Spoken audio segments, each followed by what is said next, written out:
At this time, we would like to honor 30 seniors Stand by. who have dedicated their time to Burlington High School. Starting with the marching band, Juliana Camelli, escorted by her parents Mark and Paula and her brother Nick.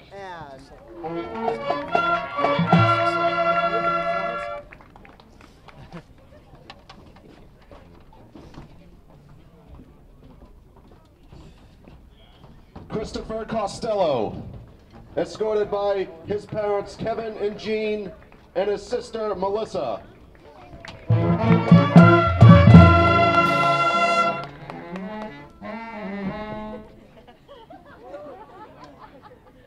Daniel Graton, escorted by his parents Dan and Lizette, his sister Christina, and his brother Charlie.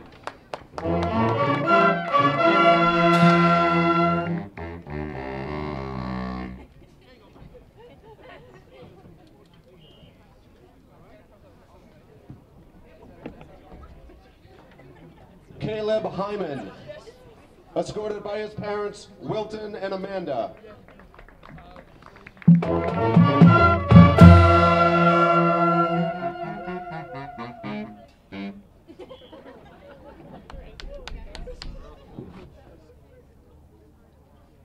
Jesse James, escorted by Mother Kathy and Brother Jordan.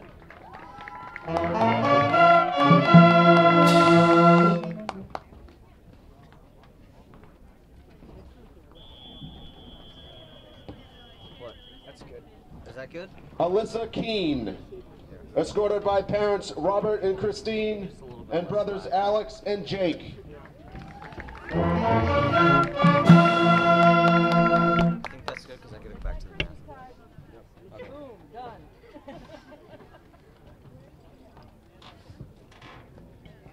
Why we do it? Layla Cadu, escorted by Mother Anita.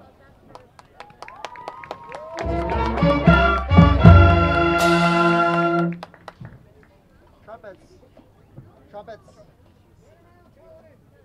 Jennifer LaRue, escorted by parents David and Barbara. You're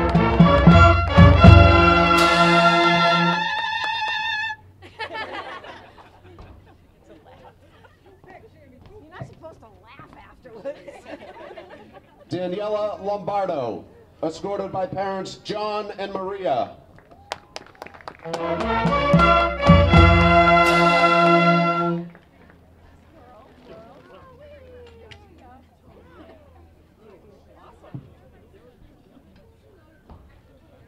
Caitlin Martinage, escorted by Mother Jennifer and Brother Patrick.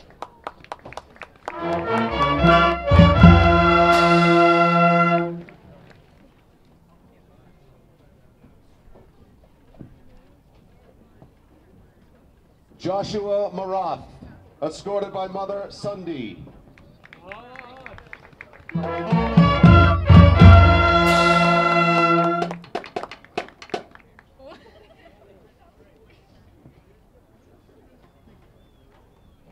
Charlie Paris, escorted by parents Ellen and Nick.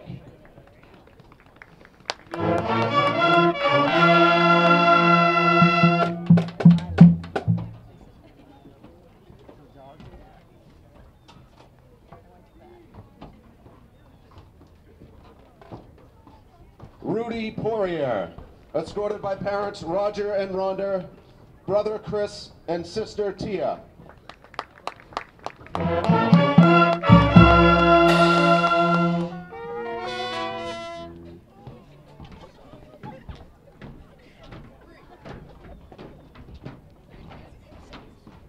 Sarvesh Sakunala, escorted by parents Som and Sangita.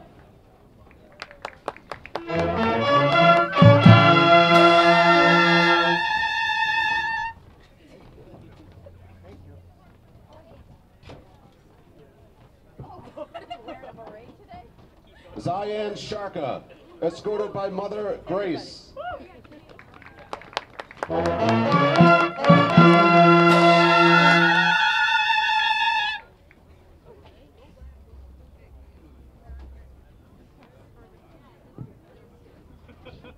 Justin Varhees, escorted by parents Lucy and Varhees.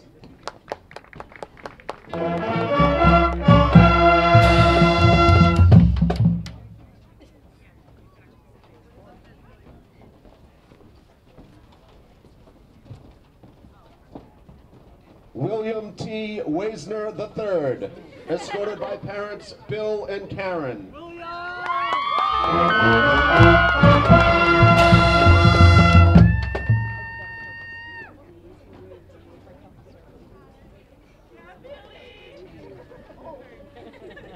Where the T stands for that's right. Vibhushan Wigneswaran, escorted by Wigna and Anisha.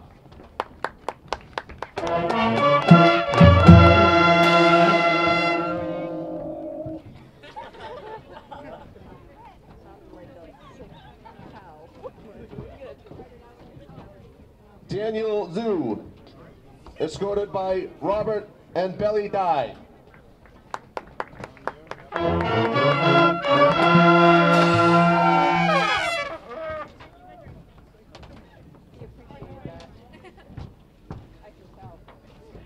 Aaron Yu, escorted by grandparents Bob and Virginia McPhadries.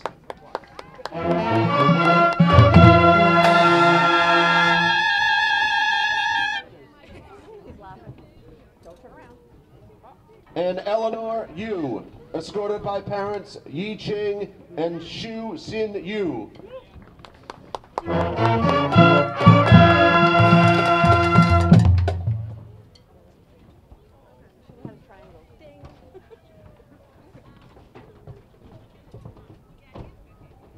Ladies and gentlemen, your 2017 marching band senior class. Hello, ready,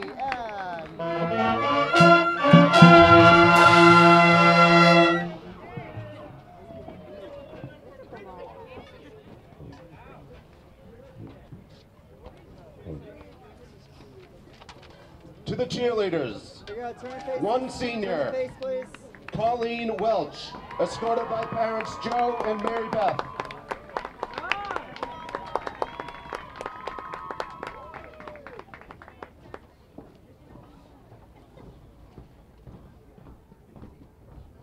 The seniors come back for the camera, right?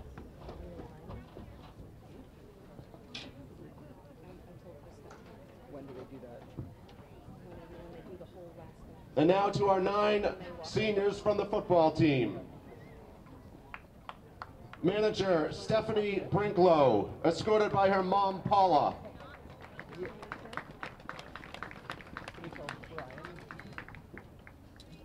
Seniors, please return to the band for the playing. Good game. You be that game. Yeah. Captain number 72, Dylan McKinnon, escorted by parents Doug and Lisa. How did this do?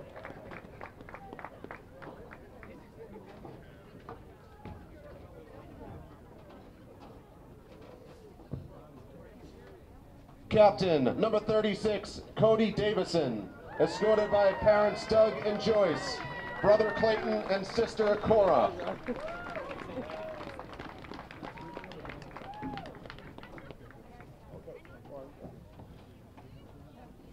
Alec Rollins, escorted by parents Chuck and Sonia, brother Chip and sister Sam. Hi guys. I'm here. Yeah? It's my favorite guy.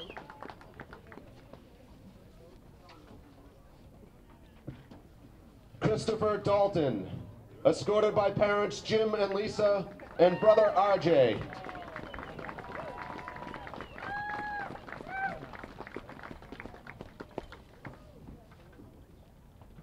Michael Pavo, escorted by parents Michael and Kristen and sisters Sydney and Taylor.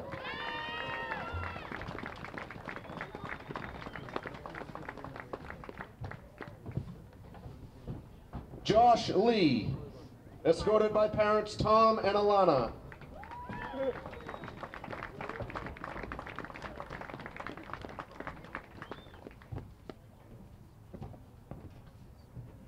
Sam Cullinan, escorted by parents Brian and Sarah, sisters Holly and Jamie.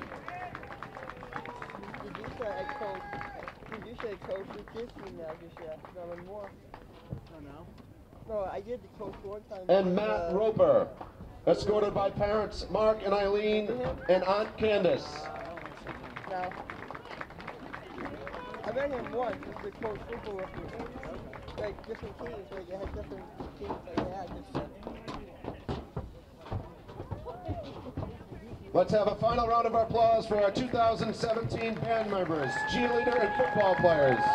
We thank you for your dedication to Burlington High School. National anthem. National anthem. At this time, we'd ask the parents to leave the field and the senior band members to rejoin the band.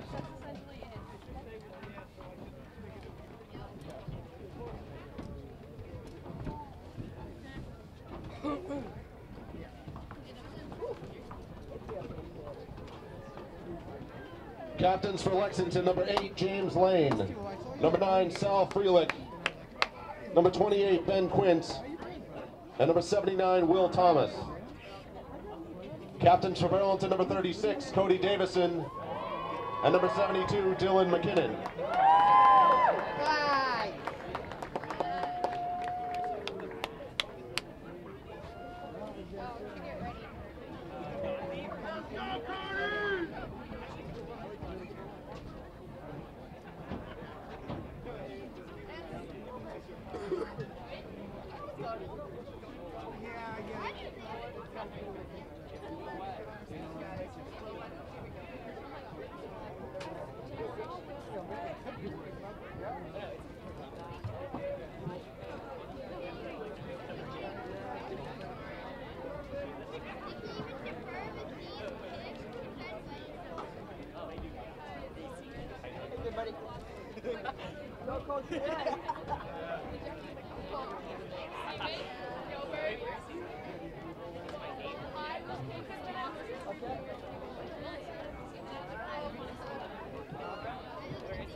Lexington has won the toss and elected to receive.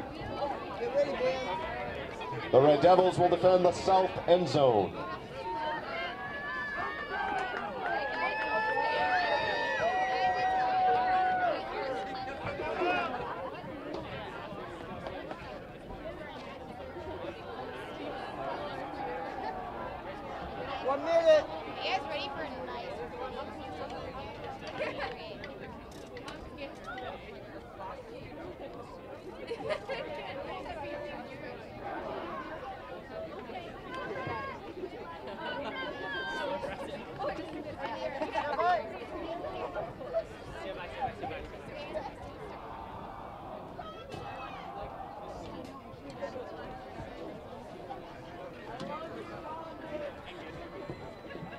Ladies and gentlemen, at this time, would you please rise for the playing of our national anthem performed this morning by the Burlington High School Marching Band.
Welcome to Burlington High School varsity field as the Burlington Red Devils are set to face off against the Lexington Minutemen in their annual matchup here on Thanksgiving.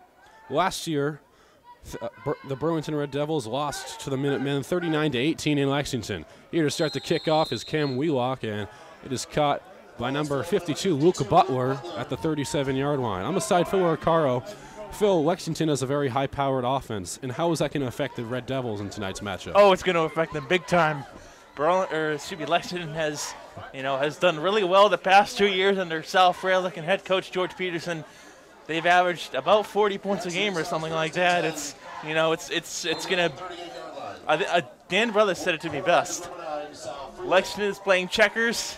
Burlington's playing chess. And it all starts with Freilich. Here he is, the quarterback. Fires over the top, deep for James Lane, and that pass is incomplete over his head. Lane broke through double coverage, Phil. Yeah, really good coverage there by the Devils on that first play of the game there. And O'Halloran getting that coverage there. The Middlesex League All-Star, Ryan O'Halloran. All three Middlesex League All-Stars for Burlington were sophomores, so we'll probably see their names and do very well in the next couple of years or so. Burlington posting a 5-man defensive front. Here's Sal Freilich, the multi-sport athlete, runs it himself on the quarterback draw. Escaping to the outside is Sal Freilich, showing his burst-away speed. He's gone. And he's out of bounds near the 30. Oh, yeah, that huge burst of speed there by Sal Freilich. His last game of his football career, committed to Boston College for baseball just a few weeks ago, and now, ran out of bounds at about the 42-yard line, so a big gain there for the Minutemen on their first drive of the game. Here's Lexington in the no-huddle. Freilich fires over, intended for Bianchi, and that pass falls incomplete. Now, Phil, I spoke to Burlington linebacker Sean McGilvery, who's currently going to be blitzing on the right side, that they're posting a 5-man defensive front with 6 players in the secondary to try to keep Sal Freilich in the pocket. How important will that be for the Red Devils? Oh, that would be big if they could keep Sal Freilich in the pocket, get him enough time. But this Lexington team is just too experienced for that. And there's Ben Quint picking up the first down on the ground. Quint, the senior, a power runner who's able to move the chains again, and he has some big play capability. Definitely with this big team here facing off against a really small Burlington team here. Burlington coming in with a record of 1-9. Lexington 8-2. Here's Freilich up the middle, makes a man miss on the spin. Ooh. Getting outside is Freilich, and he's stuffed out of bounds near the 15. And it seemed like he broke a couple ankles there during that run there, Joe. And that shows the burst of speed and the athleticism of Sal Freilich right there. And so, in just a few plays, they're 15 yards away from their first touchdown of the day. Here's Lexington, 3 receivers to the right, 1 to the left. Freilich drops back to the right, has the pressure, fires over to James Lane, and he's in for the first touchdown of the night. The Minutemen on the screen pass get into the end zone, and just like that, the Devils find themselves in a 6-point hole. Yep, and James Lane, one of the big targets for Sal Freilich over the past 3 years as a varsity quarterback, and he's done very well, especially on kickoff returns and even small runs like that. So this could potentially be a 7-0 lead here for the Minutemen, and we're a little less than 2 minutes in, and now we got an injury on the field. Let's see who this is. And going back to that, Phil, that's the problem when you have to deal with Lexington. There's so many offensive weapons on that team. It's such a mismatch. Now we're going to go to Dan Brothers for his opinion on the game. Well, good morning, gentlemen. Happy Thanksgiving. I kind of thought about it on the way in my 40th year, having to do something with this game from my non-appearance back in 1977 to 2017. So happy Thanksgiving to you. I'd like to welcome our people from Lexington who always get a look at this. Burlington's got their hands full today. I don't think that we're fooling anybody. This is a very talented Lexington team. And the combination with that and Burlington's youth and inexperience is a tough match. I will say this. I've had the opportunity to watch this Burlington team, and it's come a long way from week 1. Development of Payne, your quarterback, Halloran, and the wide receiver core has gotten better. So in that regard there's a lot of pluses going on. The question is, are they able to keep this Lexington attack down on the points? All right, thank you, Dan. I'll be back. Yep. Here's Duncan Hewitt to attempt the extra point. He has been almost perfect all season. And the kick is up. And that is straight through the uprights as the Minutemen find themselves with a 7-point lead on the first possession. The injured player on that pass play was Alec Rollins, the free safety. Phil, how important will it be for Burlington for Alec Rollins' health to be good in this game? Oh, it needs to be good. It's Alec Rollins' last game of his football career, and, you know, he really wants to play in this game. So it's, you know, I don't know if that was like a bit of a cramp or, you know, if it was a big injury, but, you know, just to have him play, you know, at least a few set of downs in this last game needs to be, you know, the important thing for this team here, as he's one of the better players on this team right now. There he is back on the left side of the field near the 50-yard line. Duncan Hewitt's going to set to kick this one off from the 40-yard line. Your returners back deep are Jake Doherty and Ryan O'Halloran, both players capable of getting some big run backs. Jake Doherty had a huge kickoff return against Woburn earlier in the season for a touchdown. Hopefully he can replicate that success. He's taking his steps, and the kickoff is underway. O'Halloran has it near the 5. Taking some space up the middle, and he's wrapped up. Standing no chance, it's Ryan O'Halloran. And a great job by Ryan O'Halloran finding that hole pretty much dead center for where he was running. Make it a good field position here for Burlington with just under 10 minutes to go here. And Phil, everyone talks about how high-powered this Lexington offense is, but their defensive side is definitely very underappreciated. We have number 78 over here, Tenzin Parashur. We talked about it before the game. A 6'2", 315-pound defensive tackle. Definitely pretty rare in high school football. He's a big boy right there. Here is Cody Davidson showing his burst speed, and he's wrapped up around the 29-yard line by number 8, James Lane, coming over. And a good job by Davidson finding that hole out on the left side against them. But he was just a little tripped up out near the sidelines at about the 32-yard line. So we'll make it second down and about 6. And another player to watch for, Sean McGilvery, the linebacker, told me much about him, was number 10, Max Stevens. He leads this Lexington team with 12 sacks this season. There's a lot of late blitzes up the A-gap. He'll definitely be a challenge for the Red Devils to deal with. Here's now Kyle Pena, the sophomore quarterback, just named Middlesex League All-Star. Fires over to number 4, Ryan Culhane, out of bounds near the 42, and moves the chains for the first time tonight. And a great job there by both Culhane and Pena, setting up that connection there and making the chain game move their 6 a little bit to get the first down. A promising sign here for this Burlington offense that hasn't really seen the end zone a whole lot. They haven't seen the end zone too much, Phil, this year, but their team has been progressing from week to week, as we heard from Dan Brothers. Kyle Pena started out with that tough game against Barica, but every week he's edged himself back into the system, and he has a really bright future. Number 4, Ryan Culhane, as we talked about before, he also has a couple issues with his leg as his hamstring has been bothering him throughout the season. Hopefully he can get that dealt with. Here's Pena in the stacked backfield, gives it over to his man, Cody Davidson, and he's wrapped up. The ball pops loose. And Lexington recovers. Wow. He was hit hard there by a Lexington defender, popped out of his hands, fell onto the ground, and somehow the Minutemen get the fumble. And just when it looked positive for Burlington right there, they fumbled the football. Yeah, and Max Stevens with a huge hit. We talked about him before the game. He is a thumper when it comes to the linebacker position, one you don't get too often.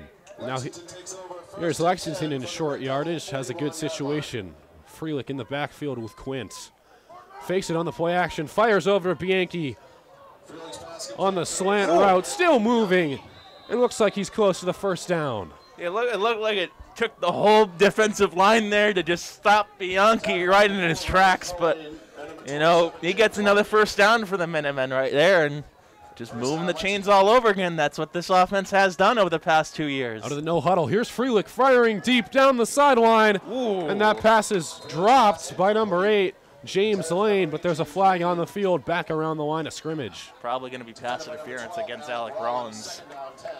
And it's going to be a holding against the offense for Lexington. Wow, so free yardage for this Burlington offense there, or this defense rather, as they're holding now to about the 1st and 20. 1st and 20, definitely pretty tough to see the scoreboard in the light of day right now as this game started at 10:15. Here's Freelick dealing with ideal temperature for a Thanksgiving Day game. Drops back, good protection, fires over. Here's Bianchi again, making up for that loss of yardage. Still on his feet. My goodness, Bianchi, and he's into the end zone. Touchdown, Lexington. Too easy for Anthony Bianchi right there. And now Lexington leading 13-0 right now. And, you know, we heard in the papers, you know, we heard, you know, pretty much everywhere that Lexington was going to dominate offensively, and they've done that so far extremely well. And Bianchi has done really well, especially on the wide receiver position here. Yeah, definitely coming across the slot, Bianchi is almost impossible to stop. And that just shows you as Lexington has averaged 14.7 yards run after catch this year. After Duncan Hewitt knocks the extra point into the upright, it's a 2-score game in favor of the Minutemen. Phil, we know this Burlington team, they're not too great at digging themselves out of the hole, but what would they need to do to try to climb back into the game? You know, just try and make positive yardage. Just make a good positive stop if you can. You know, try and set them to 4 downs or go 3 and out, or, you know, 4 and out, or on the defensive side. On the offensive side, they need to start clicking, and they kind of have with this past season, but you know, it hasn't really worked for them. But if they can, you know, that's how they can really get get a few touchdowns against this very, very potent Lexington team. Well, Phil, you know what they say, a team with a struggling offense makes for a defense that can struggle too. So hopefully if Burlington, can get their offensive going and limit those turnovers, their defense will also see a sign of improvement. Here's Hewitt on the kickoff, line drive kick, back deep over for Jake Doherty to return this one from the back of his end zone. Doherty finding some speed on the outside gap. One man beats the kicker, and he's wrapped up near the 40-yard line. Jake Doherty. What a burst of speed by Jake Doherty. Like I said, positive yardage, positive things going on. And this is just a start. This is just a little baby step, or stepping stone, if you will, for this Burlington offense. And Jake Doherty just breezing his way up the right side there, going down to about the 40-yard line. This is probably the best field position they've had so far today. So here's Burlington jogging onto the field with their field position at the 41-yard line. Only 59 yards to get into the end zone. Here's Pena trying to boast his receiving core, featuring Ryan Culhane and number 21, Ryan O'Halloran on the field right now. Here's Pena, fires over. That pass is caught down at the 45 by Ryan O'Halloran, who's been big for this team all year, Phil. Oh yeah, definitely, and we saw that again. We saw that against Stoneham, and we've seen that for basically much of the season. Ryan O'Halloran, probably one of the best receivers on the team so far, and it runs in the family. Yeah, exactly. His oldest brother Shane, who I graduated with in 2016, he was a wide receiver for about 3 or 4 years. His younger brother Pat, who graduated last year, he played football his senior year last year, and now Ryan trying to resume this O'Halloran football tradition. Here's Doherty on the carry into the secondary and down near the 40. Jake Doherty, after the big return, makes his presence felt in the running game. Excellent drive there by Doherty right there, moving the chains once again. Another good start here for the Burlington Red Devils on this possession here. And Burlington, I want to go back to that play because the key block was made by fullback number 44, Sean McGilvery. Burlington has had a line of feature fullbacks that have been able to really clog up the hole on the run, so that was a great block by him to allow Doherty to pick up the first down. Here is Pena on this high-powered offense. A matchup I want to isolate right now is Ryan Culhane and Billy Curran on the left side. Here's Freelick. Fires over. That pass is dropped. Wow. Incomplete for Jake McCulley. A little low. Yeah, it seemed like that. He was juggling that one a little bit and just fell out of his hands. And, you know, it's starting to get a little cold here. We haven't really seen, this cold weather here a whole lot so far. Burlington doing a good job so far containing number 10, Max Stevens, in the passing game. Not allowing him to get too many hits on the quarterback as they're clean for protection right now.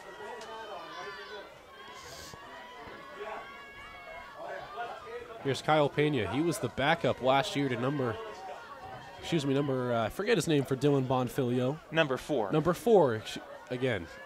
And now coming back, having a definitely strong sophomore campaign. Here's Jake Doherty, the other sophomore. Down and the ball pops loose, but was he down first?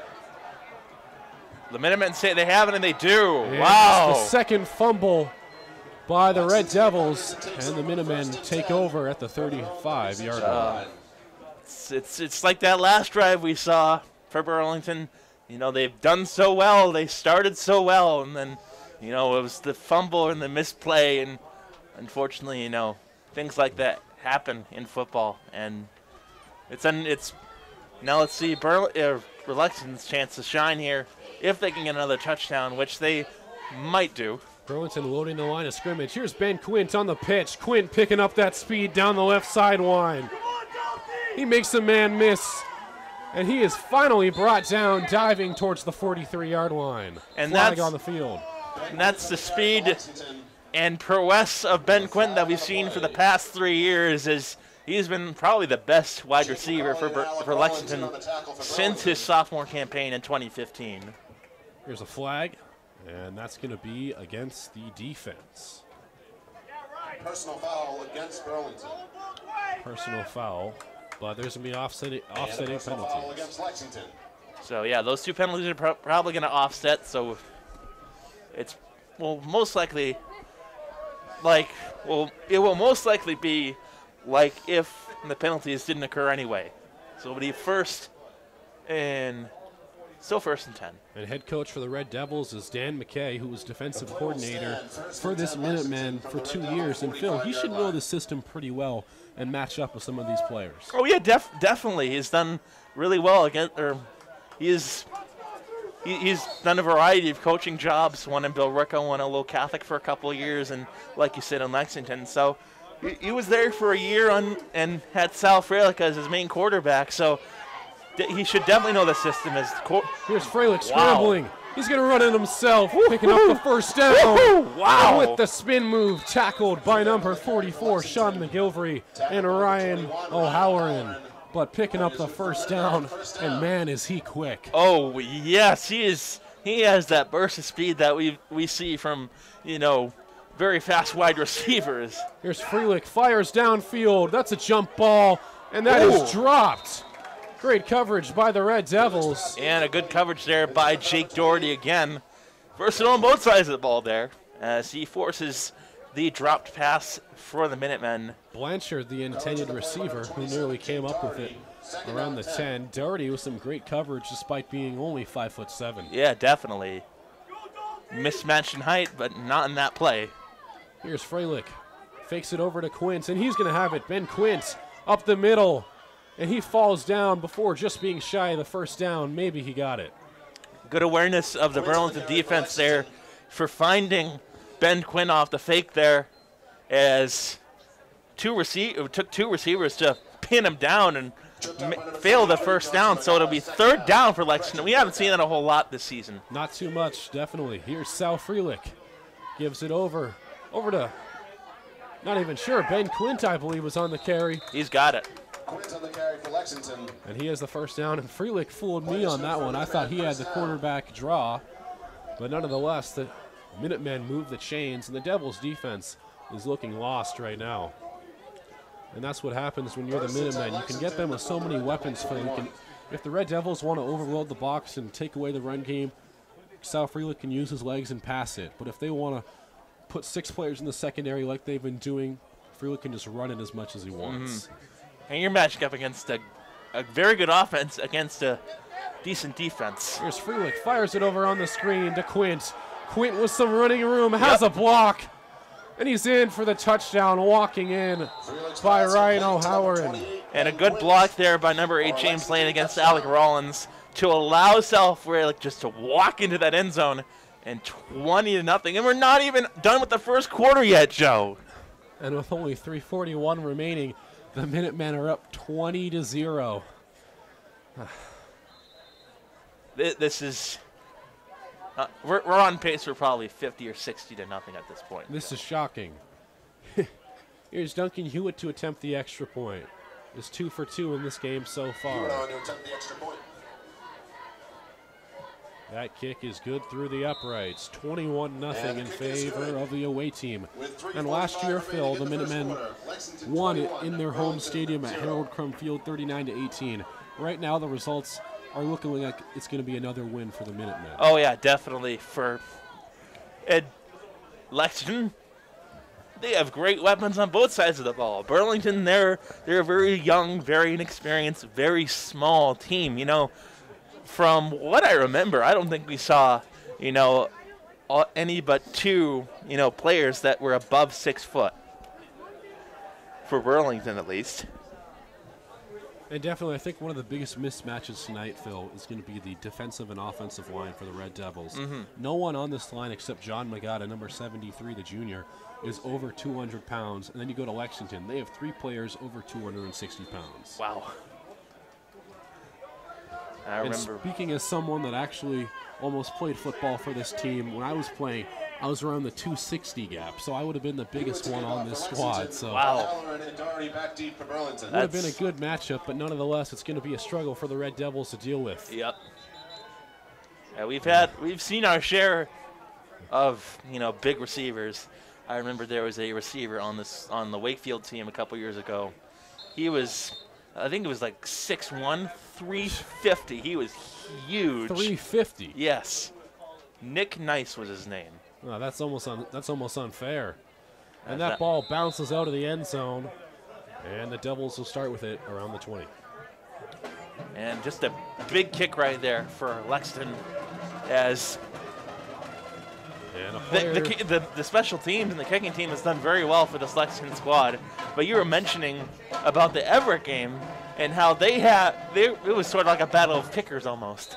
oh yeah, Phil, their kicker was able to. I remember there was a penalty where he had to kick it from the 35-yard line, and he kicked it over the fences of Harold Crum Field. Definitely a very powerful athlete, and he has some offers from Boston College just from kicking. Here's Pena in the stacked backfield, takes the snap. Pena fires, and that pass is completed to Ryan O'Halloran. Picks up about 6 on the reception. Tackle by number 11, Duncan Hewitt. So the kicker getting the tackle. Second down, 3. Lexington pretty versatile, as most of their offensive players switch over to the defensive side. And this secondary, Phil, I think is the only problem when it comes to this Lexington team. They are very small in that regard, and they can allow players to get some deep passes up the field. Oh yeah, definitely. And you know, you take advantage of Burlington's, you know, small size, and like we've seen passes thrown from the air, and you know, they've just eluded basically most of the defensive line, if not all of the defensive line. And going back to that play, Max Stevens had the A-gap blitz, got a hit on Kyle Pena before the pass sailed incomplete to Ryan Culhane, bringing up a 3rd down. Substitution here for the Devils. Number 17 jogs out in the field, taking out number 44, Sean McGilvery. 44 has seen that number has seen its share of small receivers for Burlington. Yeah. Last year we saw Billy Pappas, who wore that uniform for a couple years, and now Sean McGilvery wearing that uniform as well. Here's Lexington showing a blitz. Pena drops back, fires, incomplete pass. And a good block there by number 2, Jack Marstill, on that play there to stop the Burlington offense from getting that down. As you know, he just didn't have a chance in the world with that block. Yeah, Jack Marston held him up there. The fans kind of wanted a pass interference call, but he really just blocked him on the end. Here's Cam Wheelock, the punter, has a bit of a rough showing this year so far. Had 2 block punts a couple weeks ago. High snap, has some time. Showing that leg is Wheelock, and it's all right of a kick. That's a good roll. To about the 41-yard line. So Wheelock, the former soccer player, gets a decent punt, and the Minutemen are sitting with their worst field position of the night. Yeah, definitely, and we'll see what Burlington can do on the defensive side, even though we have not seen a whole lot of that. And you know, Phil, I think it really shows you that when Lexington starts from the 41-yard line and we're saying it's their worst field position so far tonight, that really shows you how well Lexington has been doing on both sides of the ball. Oh, yeah, definitely. I wouldn't be surprised to see, you know, if we have a wide receiver, you know, route going to the left or to the right, or maybe a pass from the air to Ben Quint or James Lane, or we'll see what they do here. Here's trips to the right. Ben Quint on the carry. Quint getting up the left sideline and into the secondary. He won't go down. Wow. Ben Quint diving near the 36-yard line. I think I should change my name to Tony Romo at this point, because, you know, it was Ben Quint streaking up the left side, and it was a plethora of Burlington defenders trying to, you know, set him down, but he just would not go. Wow. Quint's a powerful young man. Here's Freelick with a fresh set of downs. Freelick on the quarterback draw, up the middle. He can make a man miss, too. And he's down, flag on the field after the end of the play. Wow. Breaking ankles.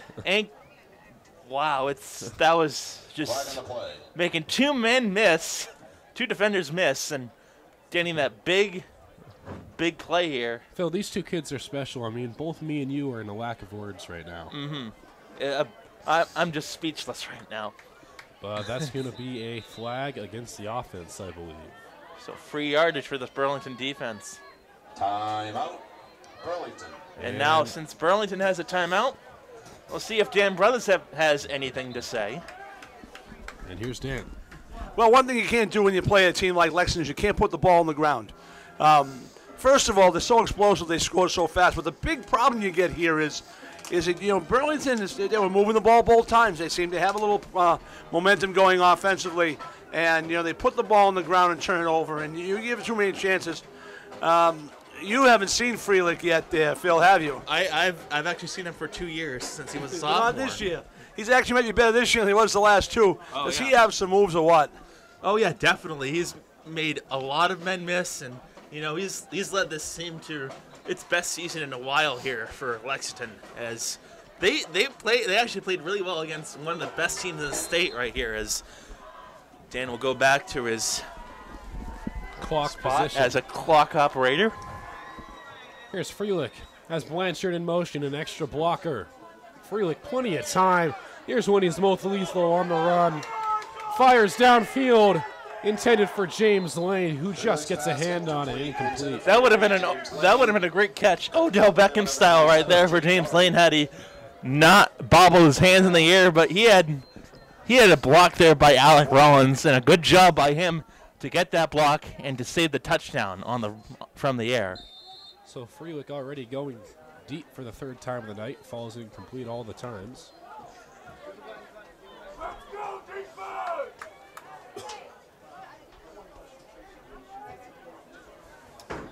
And Coach Peterson calling out a play here. Peterson, in the past 2 years, is 7-3 with his record, trying to improve to 18-3 in this matchup. Here's Freelick, pressure. Burlington going for their first sack, and they can't wrap him up. Sal Freelick. He's got way too much room to run Plenty of here. room to run. Look at him go. He And just he's goes down near the line of scrimmage. Wow. What a defensive try there for Burlington. Could not get the sack, but a good job pressuring him and stopping the run near the line of scrimmage that time. And if you're the Red Devils, Phil, how demoralizing is it for them not to be able to bring him down when he's almost 30 yards back behind the line? Yeah, it's... had he brought him down, that would have been very interesting. And he missed the sack. McGilvery fires downfield, and that pass is broken up, nearly intercepted by O'Halloran. Great job by O'Halloran. A great job by O'Halloran and McCauley to break up that pass from Ben Quint. Would have been another touchdown, making it 26-0. But you know, it's This defense, it's starting to read this offense right here, breaking up plays right before they happen. And the Minutemen stay on the field for another 4th down opportunity, their first one of the night. Here's Freelick, Burlington's crowd trying to get into this one. Taking the snap, fires over to Lane on the screen, pitches it over to Quince. What a trick play, but he's wrapped up. And a turnover on down. Huge play for Burlington. This varsity field crowd is up on their feet. I don't think you've seen a 4th down turnover from Lexington that you've seen. Yeah, and that was a lot of trickery too on that play, Phil. You got to give credit to the Minutemen, but I have never, I think in the past 3 games that I've covered for the Minutemen, I've never seen them go on a 4th down conversion, never not get it. So that really shows how powerful their offense is and some of their trickery. That's probably one of their first ones all season. Yes.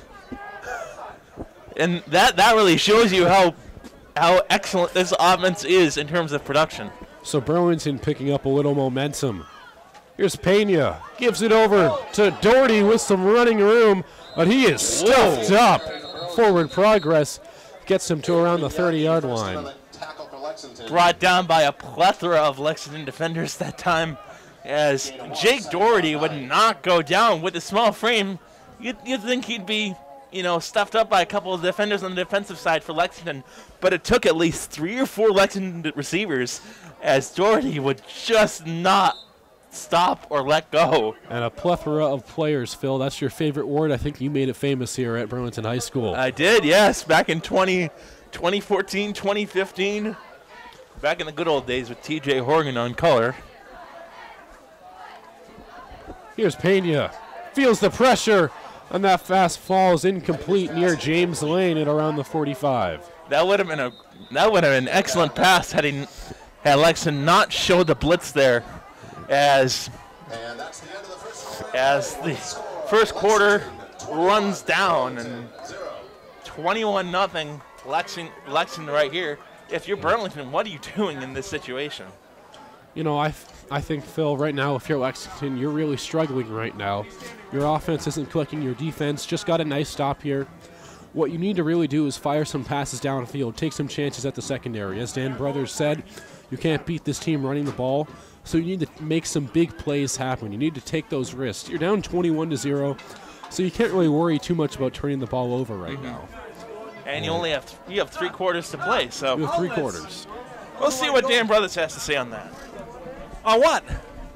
And again, as I was talking about, Lexington's a team that they score so fast. That was a good series by the defensively for the Devils there. They were able to hold them and get the job done. So hopefully they can convert this, get a drive going. They got to get something going offensively here and get in the plus side of the field. All right, thank you, Dan. He sprints back to his spot right there. Here's Pena getting back into the action as that pass falls short, and he took a shot. Yeah, and it looked like it. He was trying to get Doherty on the rush. He was looking at something else, and it just hit his right shoulder as that pass fell incomplete. Number 25, Dennehy Adley, coming over on the strong safety blitz, got the hit on Pena, and here's Wheelock coming on for his second punt of the night. Wheelock's original punt was 39 yards in net yardage. He'll try to replicate that same success. Past 2 years, we haven't seen a whole lot of kicking here for this Burlington team. Decent kick. Graduated. Line drive, and it's going to take a roll to just the 30-yard line. Yeah, that's not a bad kick there by Wheelock right there. And like Wheelock, the former soccer player. Yeah, and Wheelock, as you said, Phil, following in a tandem of some great kickers and punters for the Red Devils, Fernando Lamine and James Mackey. Mm-hmm. James Mackey kicking the game-winning field goal against Bill Recca 3 years ago. That was his first ever field goal, and that was at least a foot or two from being wide left, but somehow they were able to win it after being 21-0 down at the start of the third quarter. Here's Freelick as a man in motion. Takes the snap. Sal Freelick is going to run it himself with some room, and he's wrapped up. Jake McCulley on the stop, the strong safety. He tried to make a man miss, but he couldn't that time. It was Number 7 for the Devils right there, just stuffing him up near the line of scrimmage. It'll be second down and McCully, 10. the sophomore all-star for the Red Devils. Here's Freelick on the second down. Fires, and that pass is caught. Bianchi with plenty of room, and he takes the low hit down to the 48-yard line. Good for Lexington first down. And so Bianchi facing against his, it almost faced his doppelganger, number 7, Jake McCauley, but Ryan O'Halloran with the tackle right there as the Minutemen try and make a play here. Here's first Freelick, down. taking no time. Ryan Blanchard Right on up the the carry. middle. He's up the middle. The big man down across the 15-yard line. Number 34, Zach Olson. And a big play there by number 27, Jake Doherty there with the touchdown saving tackle, but nearly a first and goal here for Lexington, as this could be a big play here to make it, 27-0 Zach if Olson, they can. 5'9", 225 on the carry. Definitely tough to bring down, showing with that burst speed. Extra tight end set in here. Here's Freelick. He's pressured. He won't go down. Sal Freelick running it himself, making McGilvery miss, and finally ruled out of bounds. And wow, he is evasive. Wow, yeah. Wow is that's an understatement, my friend. There is Freelick with all the moves there in the world. The only reason he got out of bounds was he had his foot out at about the 10-yard line or so. So that'll make it 2nd and 2 yards through first and goal. Sal Freilick is a running back in a quarterback position. He is incredible. Here's Freilick, ball gets a snap, and he catches it himself too. Wow. that was probably the first bad snap we've seen all day by this Lexington team, as he just went up in the air and grabbed it like a wide receiver that time. Yeah. like you said, quarterback in a wide receiver's body. Showing some great reflexes. Here's Freelick on the 3rd and 2. A big stop here if they can get it for Burlington. In 4th down territory. Here's Freelick. Has time, fires, and that pass is dropped. Zach Olson nearly got a hand on it, and that's going to fall to 4th down. He's livid right there as he was putting his fist on the turf, banging the turf there, saying, I could have made that catch. So, but again, 4th down. Very good job by this Burlington defense settling this 4th down. Lexington is going to kick this field goal. Ooh, we haven't seen a whole lot of that. The last time Lexington attempted a field goal was from 46 yards against North Andover at the end of the first half, where Hewitt made it. Now here's Hewitt. Kick is up. Plenty of leg. And that's good from 36 yards. I don't think I've ever seen a field goal in this Thanksgiving Day series. It's been a while since we've seen all that. I think Dan Brothers would have some insight on the last time we saw a field goal kicked in a Thanksgiving Day game. And the Minutemen lead 24-0 as they're about set to kick this one off. And Phil, if you're the Red Devils, you're down by 3 scores in this ball game. What do you need to do to get back on top? Just small steps. We've already seen the defense do well. Yeah. Contain Freilick on 4 downs. And now it's the offense's turn to shine. As, if the offense can replicate that kind of success, so will the defense. Or so will the offense, excuse me. And Phil, I think this would be a good summary of the offense. They don't have trouble moving the ball down the field, but when you get to around the 30-yard line of your opponents near the red zone, that's when the turnovers start to happen. Mm-hmm. So if they can eliminate that, this Devils team will really start to get things going more offensively and put the pressure on Lexington to score and make plays. Hewitt doing double duty today. Here's Hewitt. Good dropping kick to around the 15-yard line. And here's Jake Doherty. Doherty wrapped up by the legs. And if he wasn't, he would have been gone. Oh, yeah, definitely. He almost hurdled his man down at the 30-yard line. I'm just glad he didn't Antonio Brown his man and kick the kicker. Nope.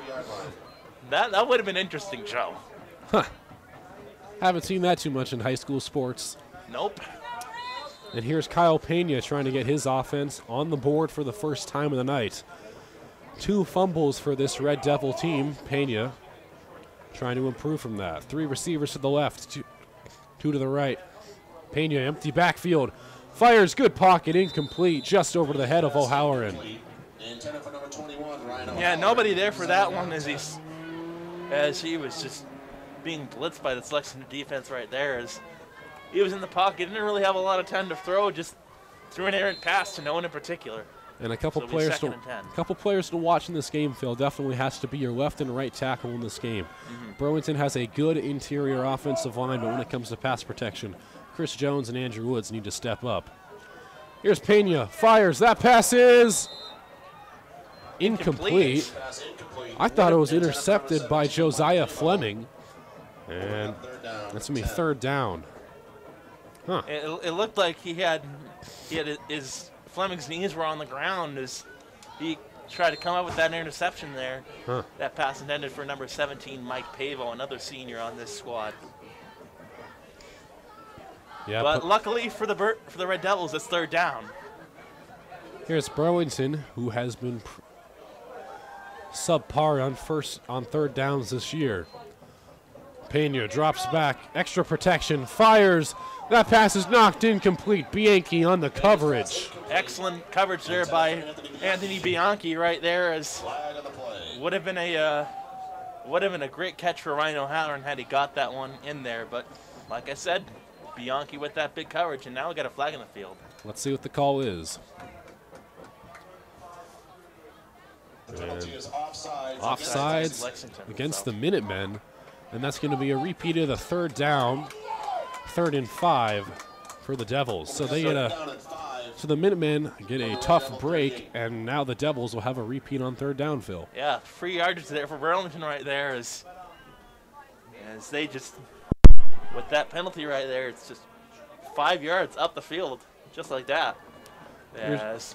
Let's see what they can do on this 3rd down. Big one here for Burlington. Here's Pena searching for his 2nd win of the night, 2nd win of the season. Fires, that pass falls incomplete as Doherty took a hit from Stevens, and Pena feeling the pressure yet again in the pocket. Yeah, and that pass was really low, almost to the ground there, and that's why it was ruled incomplete. But yeah, had he been able to rip through the coverage, and he probably would have been gone at that point. But there'll be a timeout here called, I believe, against Burlington right now. Burlington. And Burlington takes a timeout, and I believe we should be getting some from an insight from Dan Brothers if he chooses to come over. Dan Brothers, the usual play-by-play guy. He's doing it for, I believe, 26 years now. Can you believe that? 26 years with all the games that you've done and, all the comeback wins and whatnot. That, that's terrific. Must be a wild ride for Mr. Dan Brothers. But anyway, going to this timeout, Burlington and Lexington drawing out their plays here. I think Burlington's offense, it's slowly starting to click. Phil, and I feel like the story of this game is kind of what the story of the season has been. Their offense started clicking throughout the season as it's continued to be, and hopefully that's going to be what the story of the game is. The first quarter, just like the season, it wasn't working out too well. Now you get to the second part in the 3rd quarter. Hopefully it continues to grow and groom themselves better. Here's Pena on 4th and 5. False start. And that's a false start. Let's see. Flag on the play is a probably against Burlington. Yeah, it's one of against the the Burlington Devils. receivers. One of the Burlington receivers got there started off a little bit too early. So that'll be 4th down. And 10. So here's Wheelock. They're going to change their minds and punt this one away. Nearly blocked, and that is a terrible kick. But takes a fantastic bounce. And that's going to drop down to the 34-yard line.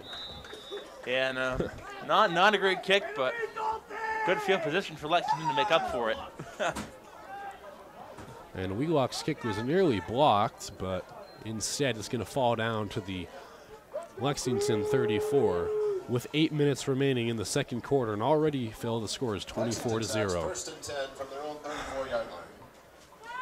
And the last time the Red Devils won Thanksgiving was 2 years ago here. Yep. Hopefully the Devils trying to repeat the same success. Another flag. This time it's Freelick on with the offense. free play. And that pass is incomplete, nonetheless. 5-yard penalty on the Minutemen, on the Devils. Yeah, and that the flag was immediately thrown after the snap, so it would not have counted anyways. But it seemed like the defense, looked like two defensive players for Burlington started maybe a second or two too early again, and that's been hampering the Devils so far these two drives. Yeah, I believe it was on number 58, Chris Dalton, who stepped offside, so that's going to be a 5-yard penalty. First down for the Minutemen. Here's Freelick. Fakes it over himself, and he is wrapped up, escaping. Sal Freelick into the secondary. Whoa! The man! Sal Freelick. My Is goodness. he a track star or a quarterback? Oh, my goodness. Antonio Browning, Jake Doherty right there, kicking that man by the helmet as we had a flag immediately as he ran down the field. And Lexington gets hit with the holding. But what a hurdle by Freelick. Oh, my goodness. That was amazing. He was almost like a high jumper that time. He's giving us highlights of the century right now. You don't see that stuff in high school football. You don't see this in college football. Huh. You might see it in D3, but not necessarily FBS or FCS football in D1. But it's what a play. Yeah. Nonetheless, it's going to drop back to the 34. Here's just Freelick. like the play started. First down. He's going to run it himself. Sal Freelick. And he's wrapped up down to the 44-yard line. Defense doing well. Getting out there, not sacking, but nearly sacking and dropping Sal Freelick back, avoiding, the rush that he's had and, the burst of speed he always has there for Lexington that we've seen over the past 2 years here. Yeah. Here's the Minutemen in a no huddle. As Olsen to his right. Sal Freelick running hit himself into the secondary and runs over Jake Doherty before he can make the tackle. A big play there for Sal Freilick as Jake Doherty getting right in front of Sal Freilick yet again. 1st and 10, and now they're in Burlington territory. Number 72, captain, running off the field, and now here's Lexington. Loading up the line of scrimmage, trips formation to the left. Here's Sal Freelick with his troops.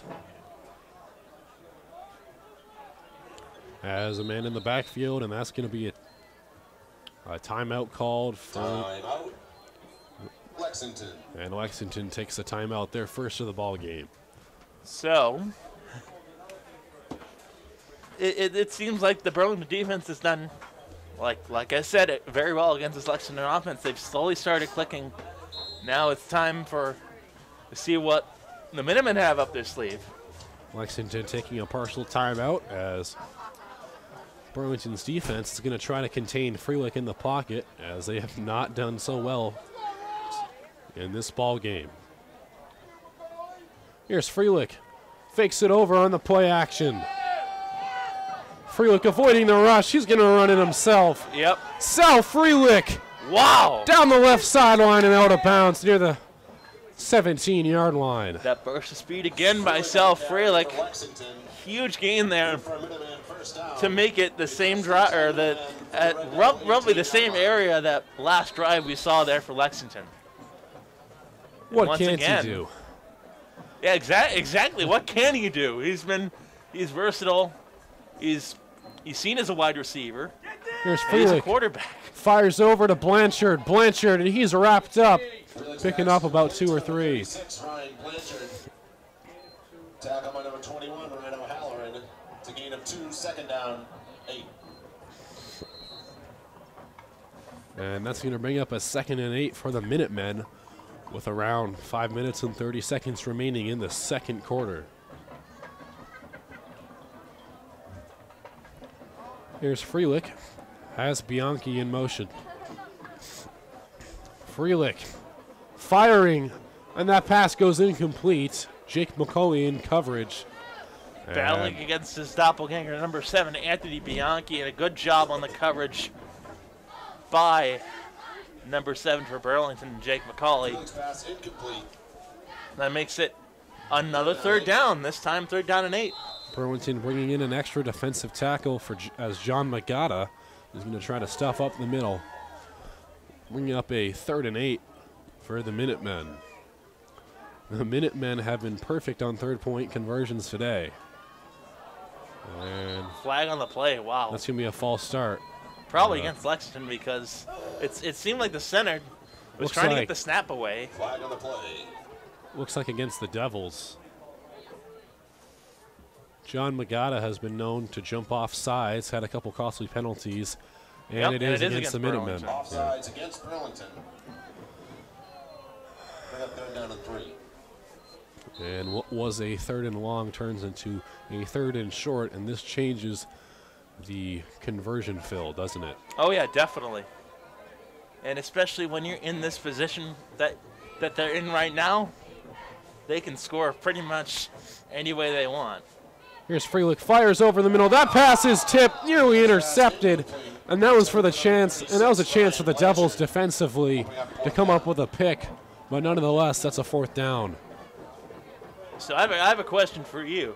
Would you go for it on 4th down, Joe, if you're Lexington? If I'm Lexington right now, you got about 5 minutes left in the ball game. You're up by 24, Phil. Why not go for it? Yeah, exactly. And here's Freelick. He is going to go for it. Runs to his left. Freelick fires. That pass is complete to Bianchi, and he got the 1st down and more out of bounds near the 3. And a big gain there by Bianchi, trying to make it 30-0. And just Phil alluding to the Stone, or just like a familiar game we saw this year that I was here for, the Stoneham game, and you know, it's just one of those days, Joe. Here's Sal Freelick in the shotgun. Just one of those days, Phil, isn't it? As Burlington tries to prevent the Minutemen from getting onto the board for the 5th time tonight. Here's Freelick. He's going to fake it to his right. Sal Freelick showing his mobility. And he's wrapped up diving for the goal line. And that's going to bring up a 2nd and goal.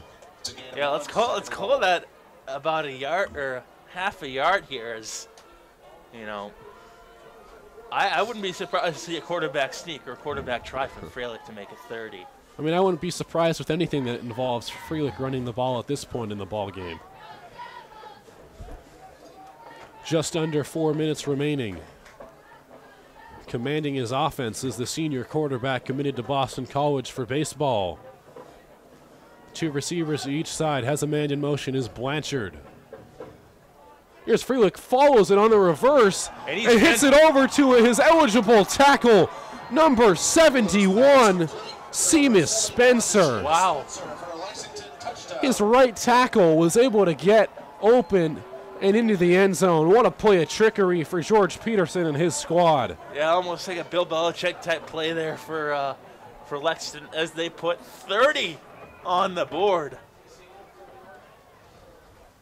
Wow. And Phil, you called it early in the game. You said that it could easily be 30 or 40 points in this ball game, but in the first half. Yeah, we're not even at halftime yet, and we're already at 30. Hopefully the Minutemen can get something going offensively to try to make this a respectable ball game. Here's Hewitt. Hewitt on to attempt the extra point. Extra point, decent hold. Dead center. And right through the middle.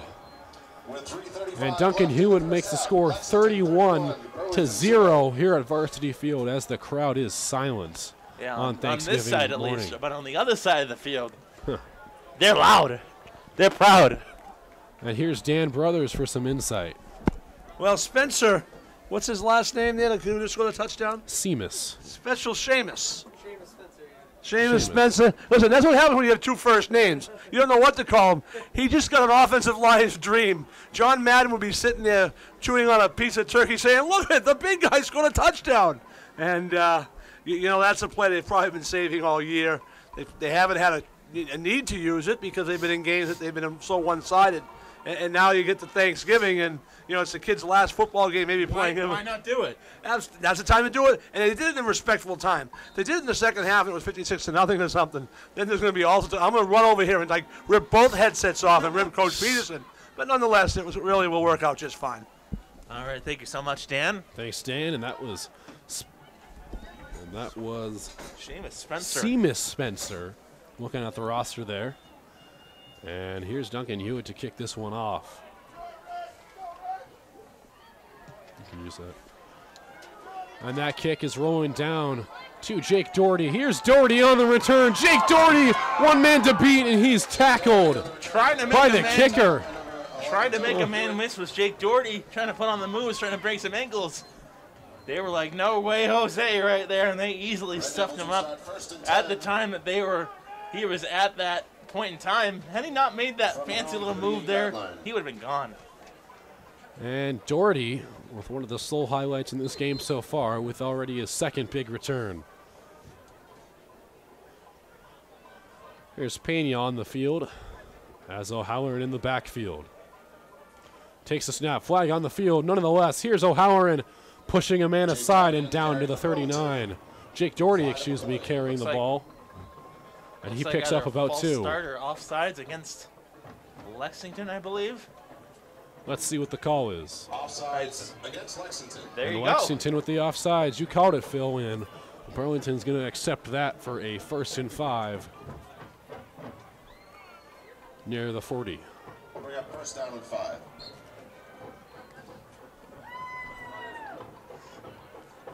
And 2 players walking down below us is the O'Halloran brothers, who we talked about before, had a great career with the Red Devils. Now here's Pena trying to make a name for himself. Nearly a false start. Fires downfield, intended for Ryan O'Halloran, and that pass is caught in double coverage at the 20. Ryan O'Halloran, what a grab. Excellent play there by Ryan O'Halloran, getting this crowd amped right here. With just under 3 minutes to go at halftime, Ryan O'Halloran continuing the family tradition, making a huge play, like you said, in double coverage as the Devils get a huge 1st down. And now the Devils with their best field position of the night at the 20-yard line. Just around 2 minutes to go. Here's Kyle Pena trying to command his offense and get something going, and what a boost to the crowd that is. And we'll see what the play calling from Dan McKay will be and this offense. Here's Pena, stacked backfield. Hands it off over to Doherty. Jake Doherty into the secondary and down near the 12-yard line. Like I said, with a clicking defense comes a clicking offense, and I think this offense is clicked. Like I said, Phil. Yes. But as we both agree, yes, when your defense is going, then your offense goes, and then everything makes it much easier.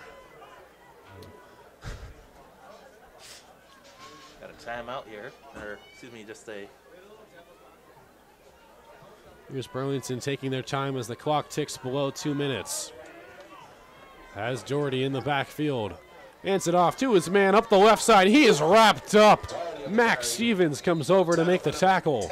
And an excellent tackle right there. He had no shot against that big man right there. It is a 3rd down and 3. If this offense, can convert on this 3rd down, they're pretty much golden. Max Stevens, 6'2", 195. Definitely tough to compete against him, as he leads the team with 12 sacks so far this season. Here's Kyle Pena and his offense with a 3rd and 3, trying to get the 1st down inside of the red zone. Here's Pena. Play action. Kyle Pena, and that pass falls incomplete. Yeah. Seems like it slipped, intended for McCauley. Good blocking by Duncan Hewitt right there, trying to find his man, Jake McCauley, for the touchdown there, but he was just, covered up just a little bit too far to, make that catch. So it'll be a 4th down, 4th and 3, and they're going to go for it. Yeah, Phil, there's no surprise that they're going to go for it. Burlington has been struggling when it comes to kicking extra points this year, so I don't think me and you would see a field goal right here. No. That field goal is pretty rare by Hewitt. Yeah, the last time we saw a field goal for Burlington, James Mackey was on the team. Here's Back in Pena. 2016. Pena fires. That pass is caught. Completed. Ryan O'Halloran makes the catch. He gets a first down. And he picks up the first down for the Red Devils. And this crowd is electric right here. And that's going to bring up a first and goal I for believe the Devils. even better, Burlington gets the ball in the second half. Yes. So hopefully they can continue their chain of great offensive plays. As the clock continues to tick down before a minute, a bit surprising for the Red Devils. And Phil, quick reaction right now. What's the play call? I would say pass through O'Halloran. Here's Pena, drops back. He fires, and that pass is caught. Mike Paveo into the end zone in the Minutemen. Now the Red Devils pick up 6. Excellent drive by Kyle Pena as he was sacked. Found his man Mike Paveo off the left side. Touchdown Devils with just under a minute to play in the half. And Paveo on the great slant route picks up 6. And the Devils are back in the game with their first score of the night. Yeah, this is the weirdest formation I've ever seen. And Cohane is wrapped up. Max Stevens not being fooled. Yep. That was a strange formation. And like you said, and now the Devils have life. I'm surprised that in the wasn't. second half. And like I said, they get the ball back in the third quarter. I'm surprised that wasn't a legal man on the line of scrimmage. And the Minutemen lead 31-6 with 24 seconds remaining. And Phil, I hate to say it, 24 seconds left. That's still plenty of time for this big play offense in the Minutemen. Oh yeah, definitely. And they could easily off the kickoff return.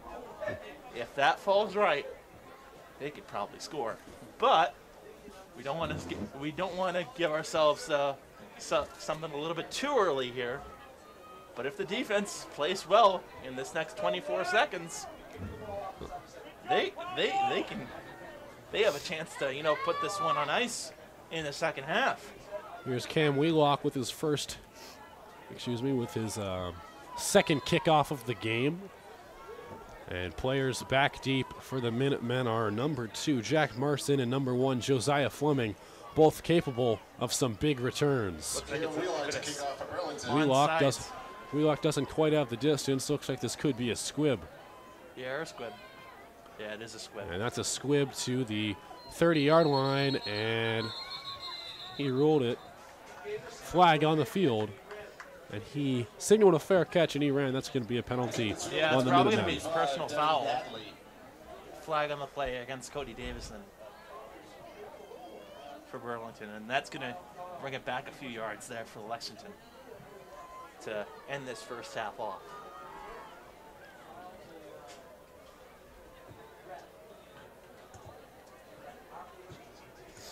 And there's the call as Lexington's offense jogs onto the field with 22 left on the clock in the second quarter. Ooh. Yeah. And as I said it, Phil, it was calling for a fair catch, then running out the ball. Yeah, you called it, Joe. Have the ball, 1st and 10. It was on Danae Adley. Doesn't really matter at this point because it is a 1st and 10 for the Minutemen. Here's They're Burlington. in okay field position. Cover 1 defense. Freelick fires over to Bianchi on the screen. Bianchi taking it upfield and now to the right sideline. Has one man to beat. That's O'Halloran, and he's out of bounds near the 50-yard line. Good block by O'Halloran there with the touchdown saving block right there. As he would have been gone had no one but O'Halloran had O'Halloran not been there on the right side. And Phil, something that I told you before the game, was 14.7 yards after the catch per reception. That's how talented this team is about making more yards after the catch. And it shows right there. A little more than 14 yards. Here's Freelick. Freelick, he's going to run it himself. Sal Freelick trying to get out of bounds.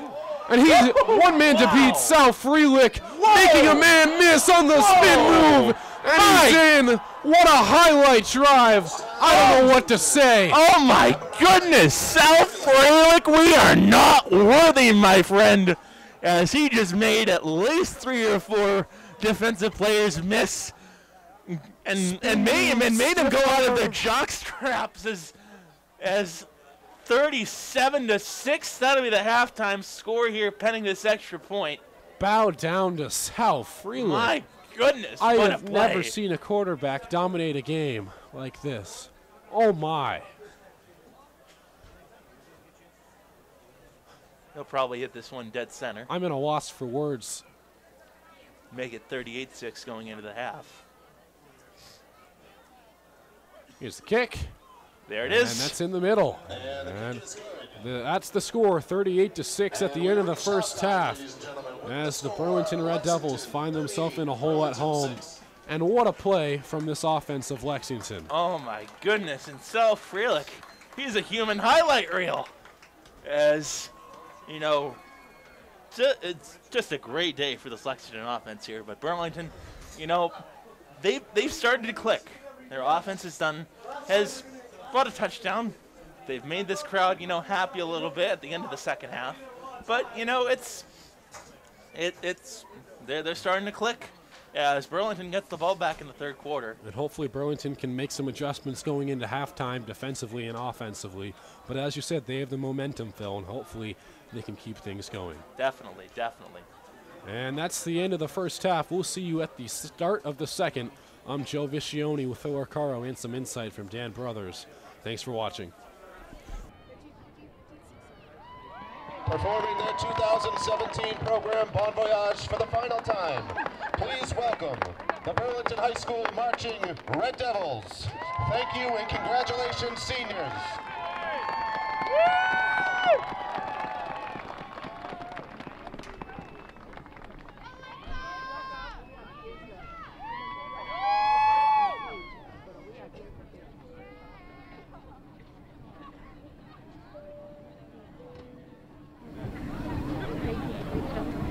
Mesdames, Messieurs, s'il vous plaît, ne me retirez pas l'école poissette dans les meilleurs will détail.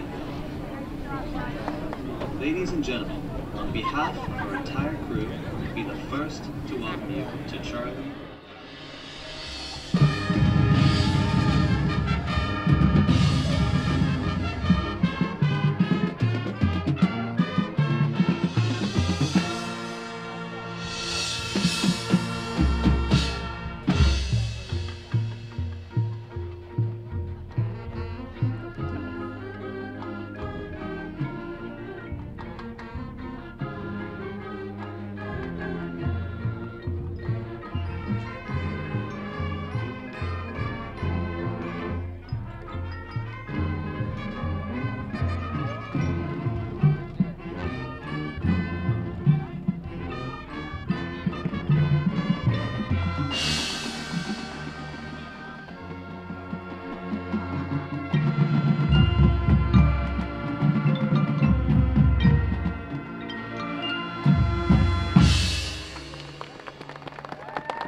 All right. Go. And welcome back to second half action, as the Burlington Red Devils are underway against the Lexington Minutemen. In the first half, Phil, it was a rocky ride for the Red Devils as they gave up 38 points to the Minutemen, led by Sal Freelich.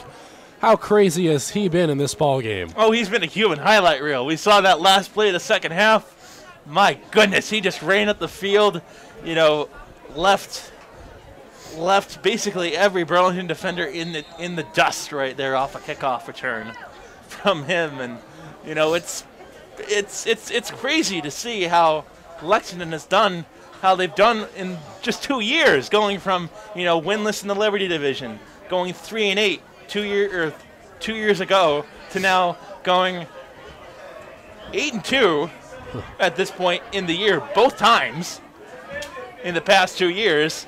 And now they have a chance to go 9-2 for the second year in a row. Here's O'Halloran on the turn. Ryan O'Halloran with the breakaway speed has the kicker to beat, and he's wrapped up on the 50. Duncan Hewitt with a touchdown saving tackle, and the Red Devils start out with a good drive. Excellent drive there by O'Halloran. Just what this offense needed. This is probably their best field position they've had all day, Joe. Or one of their best field positions. And scores here at the half, 22-0 Tewksbury in the third quarter. Watertown up 14-0 over Belmont at Victory Field. Here's Pena, first play of the second half. That's good protection. Fires downfield, incomplete. Wow. Had O'Halloran wide open, and he could have took it to the end zone. Yeah, if he ran just a little bit faster, if the ball was just thrown a little bit, maybe about a foot or so, like, he would have made that catch and scored a good run. And O'Halloran beating Josiah Fleming. And Phil, your scores? And Stoneham up 12-7 at the half against Reading. Not something we've seen in that rivalry a whole lot, as they've had about quite a few games, and Stoneham has only won 10 in the last 75 years against Here's Reading. Doherty wrapped up by Tenzin Parrish. Sure, he felt that. Doherty only 140 pounds, and Parrish, sure, 315. Oh, yeah.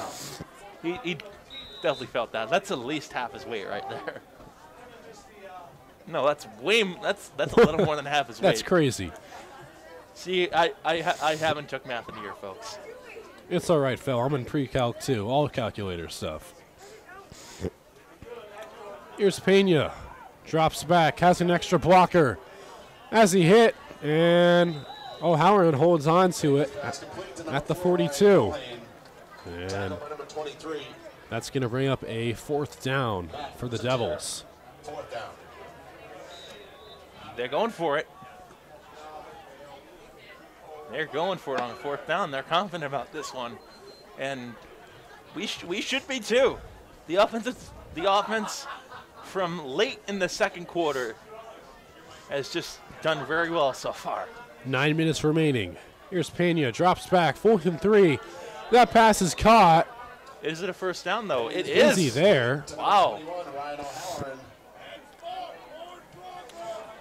It was Hewitt that was protesting the call a little bit there. Wow. And Lexington takes over, turnover on downs. And he was there by about he was almost there by about a yard there. As, you know, Devils could not get there in time, unfortunately. Too little set of downs right there, but you know, let's see what this defense can do in the second half, revigorated, rejuvenated against this Lexington offense. And if you're O'Halloran on that play, instead of falling down on the ground and getting your knee down, you got to go for a couple yards after the catch, even if you're close to picking up the first. Here's Freelick with his first try. There is number 21. That's Jordan Pomales on the carry. Don't see too much of him. And he picks up about 4 yards on the carry. That's going to be a 2nd and 6 for the Minutemen. Ryan Blanchard and Noah Monzillo to the right for receivers. Here's the handoff. Pomales. And he's wrapped up by the Red Devils up the middle. That'll be 3rd down and a half a yard there for Lexington right there, as he just ran straight up the middle and once again just could not get through his 5'7", 155 frame. Here's Freelick. Freelick, he's going to take it himself. First down and more. Sal Freelick down at the 40, wrapped up by Jake McCauley. And a great job by McCauley getting this touchdown saving tackle there at about the 40-yard line. And Sal Freelick had a pretty mobile first half, already showing it. Lexington in the no huddle. Freelick fires over the top. That pass is caught by the Minutemen. Flag on the field after the play. That was Reynolds on the catch there, but we do have a play on, or a flag on the field rather. There's a flag on the play. We'll see what it is. And the ref's conferencing. And here's the call.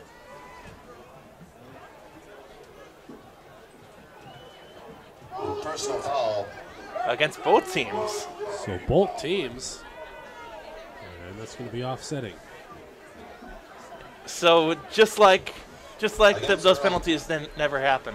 Oh, it's against Burlington. And not offsetting. Burlington gets hit with the penalty. And free yardage for this minute right there. Not a great, not great if you're Burlington right here, unfortunately. And that's a tough 15 yards to give up. Very tough break for this Devils offense. Dan McKay having a rough game defensively, trying to guess on his former team. And he's trying to get the Red Devils back in this after a 15-yard personal foul. Here's Freelick as Spamala's in the backfield. Oh. He's pressured. Sal Freelick on the run.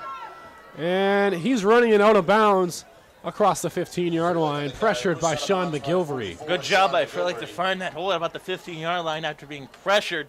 So far, this defense has not allowed a single sack against this Lexington quarterback here.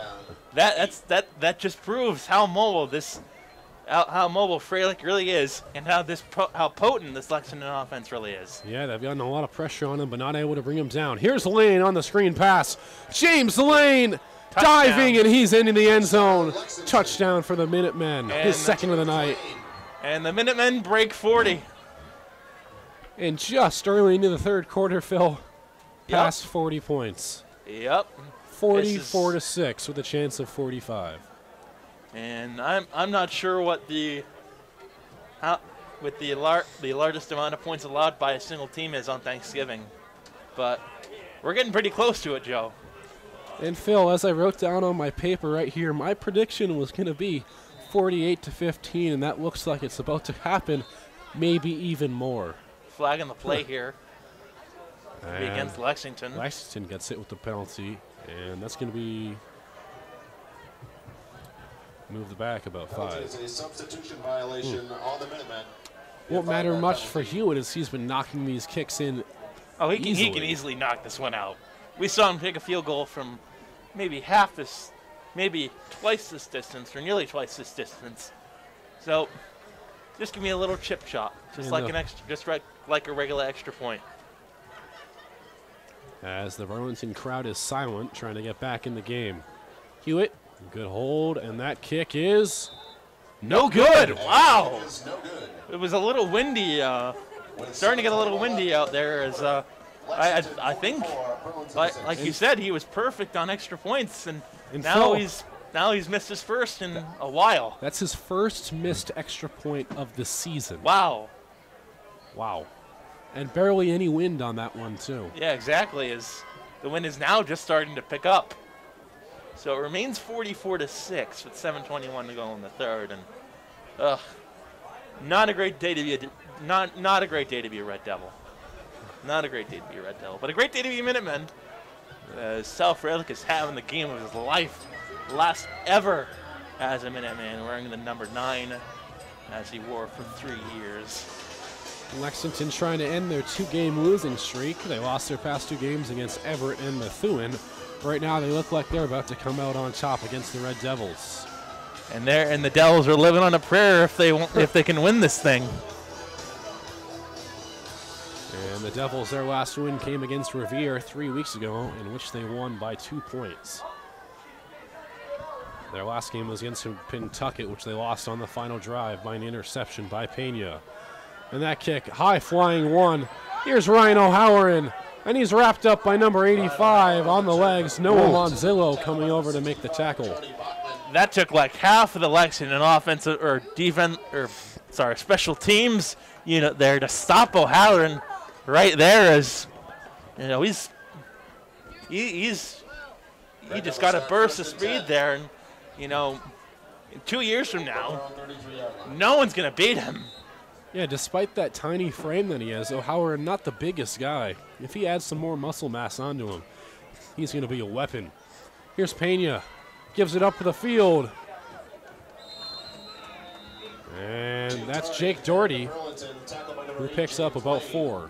And going back to that last play there, Ryan O'Halloran, he has that burst of speed.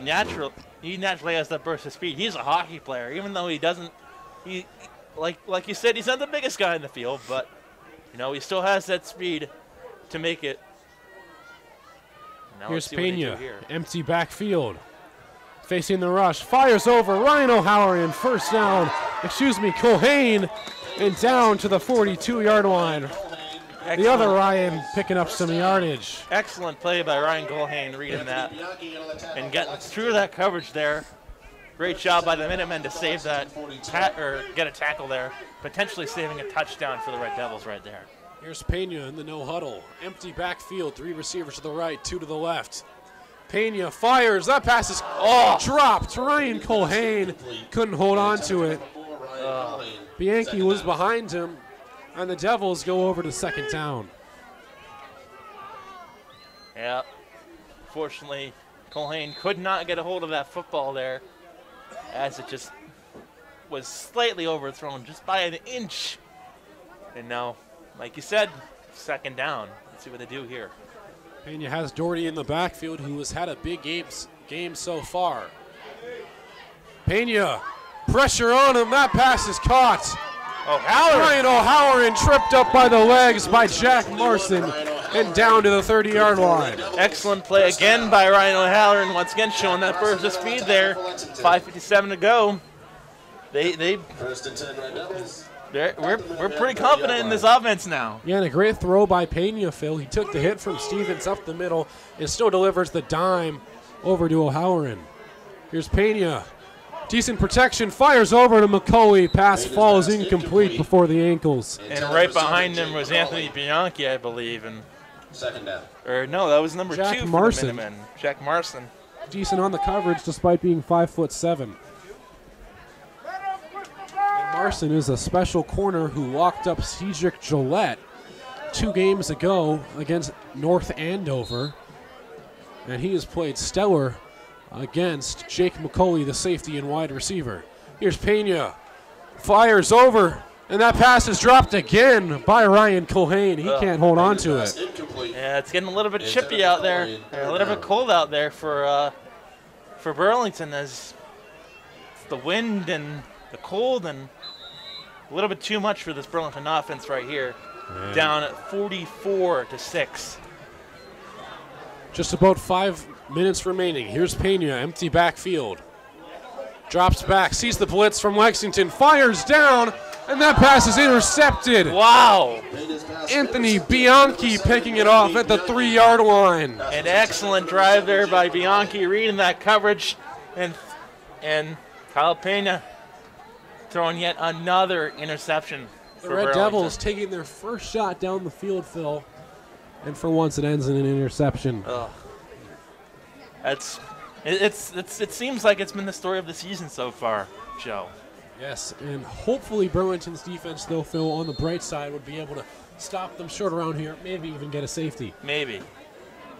I don't actually remember the last safety I've ever seen in high school football. The last time Burlington had a safety, it was against Melrose it was Melrose that had the safety against Burlington 3 years ago, so that was the last time that we saw a safety here.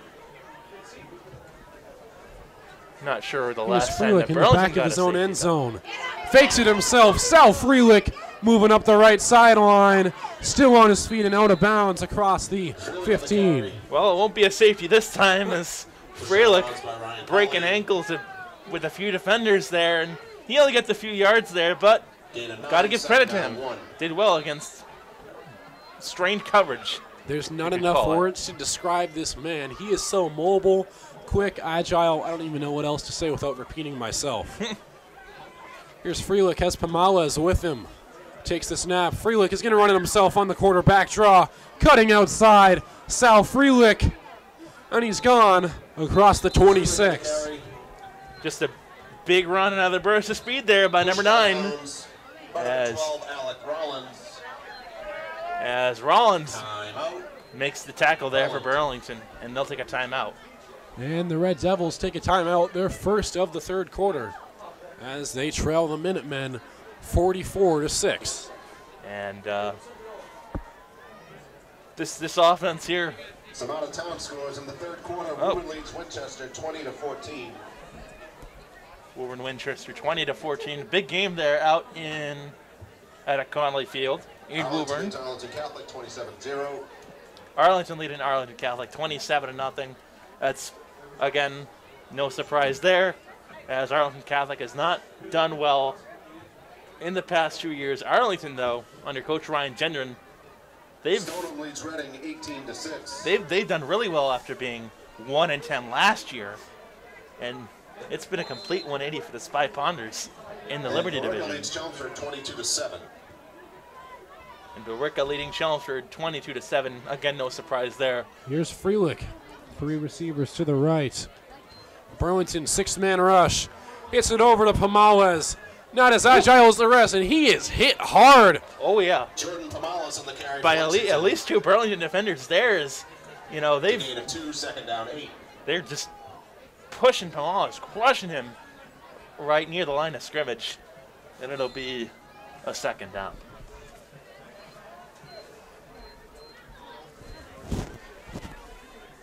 Here's Freelick. Taking the snap on the pass, fires over to Blanchard, and he drops the ball. Wow. You don't see that too often, Phil. No, we haven't seen that much at all for Lexington right there. Is, you know, he just misplayed it right off of his hands, and just a lucky break for this Burlington defense. Now 3rd down and 8.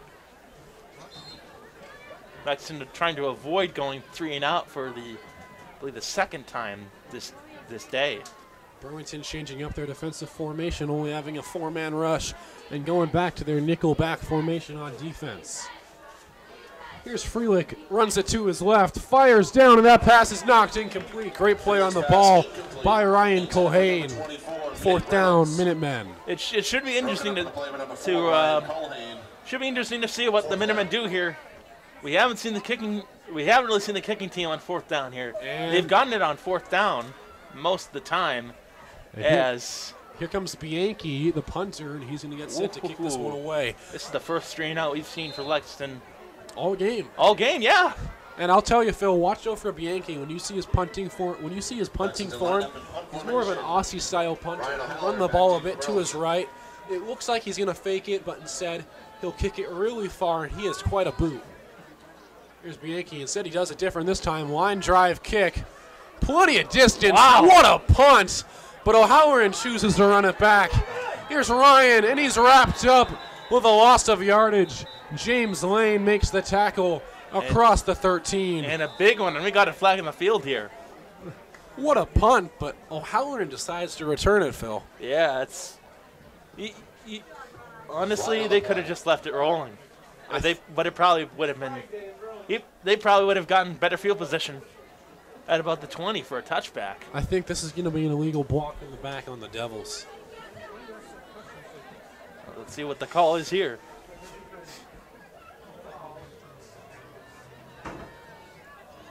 It is against Burlington.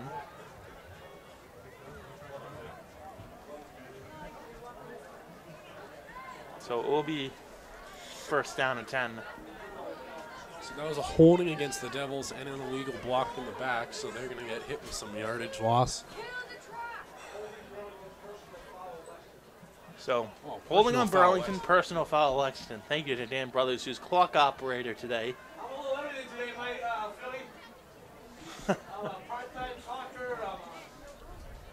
Very, he's Dan Brothers. He's everywhere. The modern-day Mike Pereira. Yes. In addition to being a lacrosse coach at Arlington Catholic. Did not know that.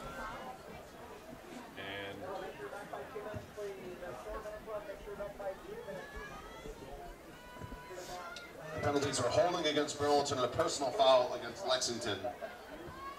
Burlington starts with the ball, 1st and 10 from their own 22-yard line. So Burlington from the 22. Here's Pena, gives it over to Doherty up the middle. Ooh. Takes a big hit. Max Stevens delivering that one along with James Lane. Along with South Frelick as well. And he was hit really hard against South Frelick, his 5'9", 175 frame. Despite being that small, he had a big hit there. Or James Lane, excuse me. All 6'2", 200 pounds of him. Just crushing this Burlington offensive line. Who we haven't really seen too many players under 200 or above 200 pounds. On the pass, here's Pena, fires out of the flat to Ryan O'Halloran. Stiff arms Bianchi, cutting back and falls down at the 50. What a move and what a play. And if he didn't go down, Phil, he would have got even more. Yeah, and he just bangs the turf at midfield and saying, oh, I should have had that. But nonetheless, good field position here for Burlington as they got a 1st down at about the 50-yard line. Just about 3 minutes remaining after that in the 3rd quarter after that beautiful play by Ryan O'Halloran. Yeah, and Ryan O'Halloran got tripped up at about the 45, went on his feet, but if, like you said, if he wasn't tripped up, that would have been 6. In neutral field position, here's Pena. Sees the blitz, Pena drops back and has to fire the ball out of bounds. Out in the sidelines there for Lexington. As, incomplete. Like I said, on the blitz, couldn't find his man in time. And that's how the cookie crumbles right there on that play. Here's Pena, gonna face a 2nd and 10 after that play, trying to get his team back on the board. Kyle Pena, the sophomore, his 1st year starting, trying to lead the Red Devils in the last game of the season. Pena pressured by Stevens, he goes down. And Luke Butler with the late hit. And we have a man, or we did have a man down, never mind.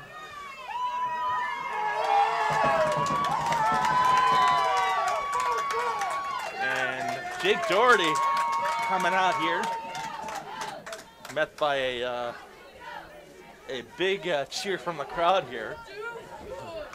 Luke Butler came over on the hit and Doherty is shaken up. Here's Pena, sees the late blitz. Why the strong safety, and that pass is dropped again.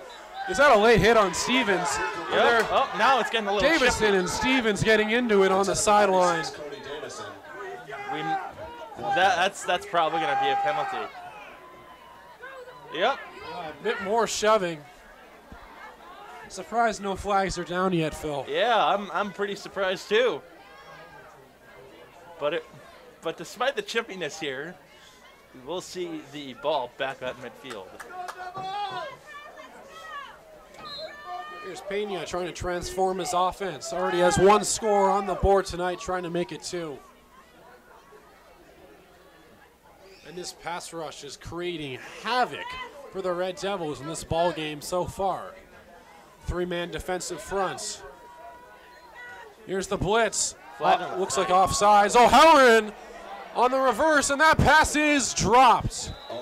Yeah, incomplete. Double or triple coverage right there, and we have a flag in the field as a result. Looks like it could have been a false start, I believe. Offsides. Offsides. And that's the unofficial call right now. As we heard from Dan Brothers. But it's the guy in the white hat that makes the official one. Let's see what he says. So we have defensive holding. The flags are offsides against Lexington. That penalty is declined. Defensive holding against Lexington. Also holding against and Lexington. offsides, which was declined, and that's going to be an automatic 1st down. 15 for yards. the Red Devils. For the Red Devils right now is just free yardage on the defense here. And as you talked about it before at halftime, Phil, the Red Devils, their offense is getting going, and that's going to make the game go by much easier for both sides. Oh, exactly. And let's see what they do here. Here's Pena. Hits it over to Davidson, who picks up about 3 on the carry, tackled by the legs. Yeah, it looks like he was either tripped up or tackled there. Good play there. Makes it about 2nd down and 6, so halfway to the end of the chain. Sean Sullivan, the 6'3", 185-pound defensive end, making the tackle on Davidson. What a big frame for him. He has a huge frame, probably the biggest player on the field right there. Besides from Perisher, 315. Here's Pena. Pena drops back, fires. That pass is caught. Mike Paveo down to the 20-yard line. First down, Devils. This offense is clicking so far. I like it. Pavo with the big catch at about the 20-yard line, and now it's the offense's turn, and the Devils move the chains again. It's like I'm in Oswego again. Oh my goodness. Anyways. Here's Pena. As Lexington shows a blitz, gets by. Pena takes a shot, and that pass falls incomplete. Flag on the field. There's a flag on the play. That was a big sack for Kyle Pena right there. As he had laid flat out in the line of scrimmage. Oh my goodness, Max Stevens just destroyed him. Oh yeah. Oh. It's against Lexington, so first down. Penalty is pass interference against Lexington. So Lexington with a pass interference, and the Red Devils get another set of downs. More free yardage, Phil. Yeah, definitely, and yeah, it did seem like one or two Lexington players were there, you know, right in front of the receiver, and of course the refs call pass interference. Pass interference. First and 10. At the Lexington 8-yard line. You know, So Phil, first and goal. I'm just surprised that wasn't a roughing the quarterback. Yeah. Oh my goodness, I've never seen a quarterback get leveled by 3 players at once quite like that. That's at least 800 or 900 pounds combined. And Pena's a pocket quarterback. You got to give him protection inside the pocket to make those throws. Here's Kyle. Feels the rush, and he goes down and sacked. Pena's sacked by number 78. Combination, number 78, the 300-pounder, Tenzin Parrish making the sack. And a big one there for this defensive. What did I tell you before the game, Phil? He's not just 300 pounds. He can rush the passer and create havoc up the middle. Oh, yeah. And now the clock's running down. Less than a minute to play here in the third quarter. They have to make up something quick. And you see the back there, Cody Davidson, number 36. Just you can't go over and make that block on Parashore. He's going to get right by you as Pena takes a shot from the other number 10, his doppelganger, Max Stevens, with his third big hit of the drive. And his third sack of the drive right here as with 48 seconds remaining in the third quarter. A big third down here for this Burlington team, and they need to score on this drive if they want to. If they want to put points on the board, obviously. I sound like John Madden, but it's true. Here's Pena, 3 receivers to the left. He's going to try to command his offense to set up a new play. Lexington in the cover 1. Here's Pena, drops back, feels the pressure, fires. That pass is dropped, intended for Ryan O'Halloran. Bianchi in coverage. Number 21, Ryan O'Halloran. Fourth down and goal. So fourth down. Timeout.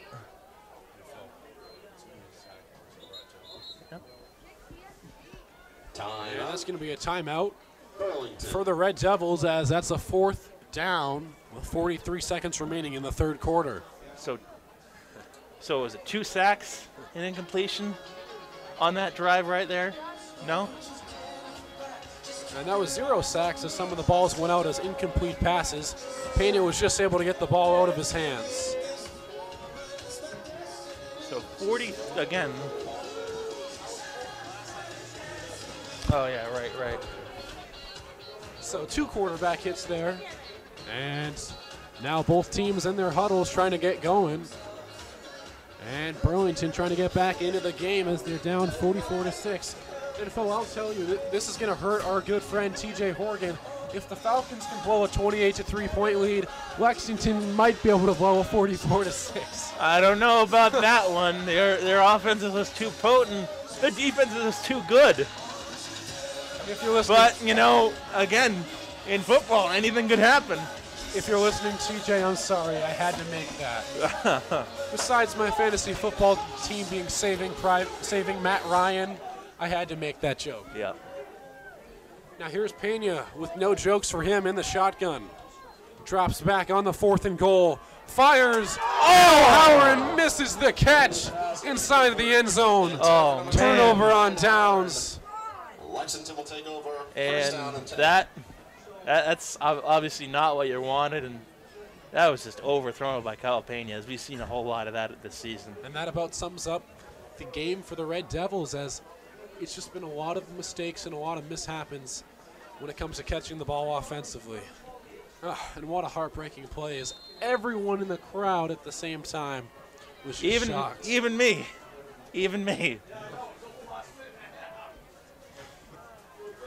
And Lexington's offense comes back onto the field. But you know, despite the season's ups and downs, you got to give credit to this Burlington team. They've played with heart this past season. And Despite having only one win this season so far, with a first-year coach, not a whole lot of experience on both sides of the ball, they still had a they still did very well for the adversity that they faced. And here's Freilich with a 38-point lead, still staying in the game. Maybe trying to run up the score a bit. Maybe. I wouldn't be surprised. Here's the handoff, fakes it. Sal Freilich making a man miss.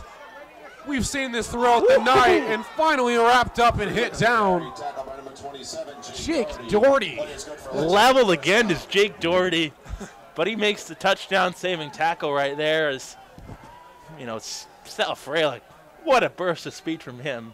What can he do? You know, Phil, I got to feel bad for Jake Doherty. He's made some really key stops, but it seems like every time he is just getting run over. Oh, yeah.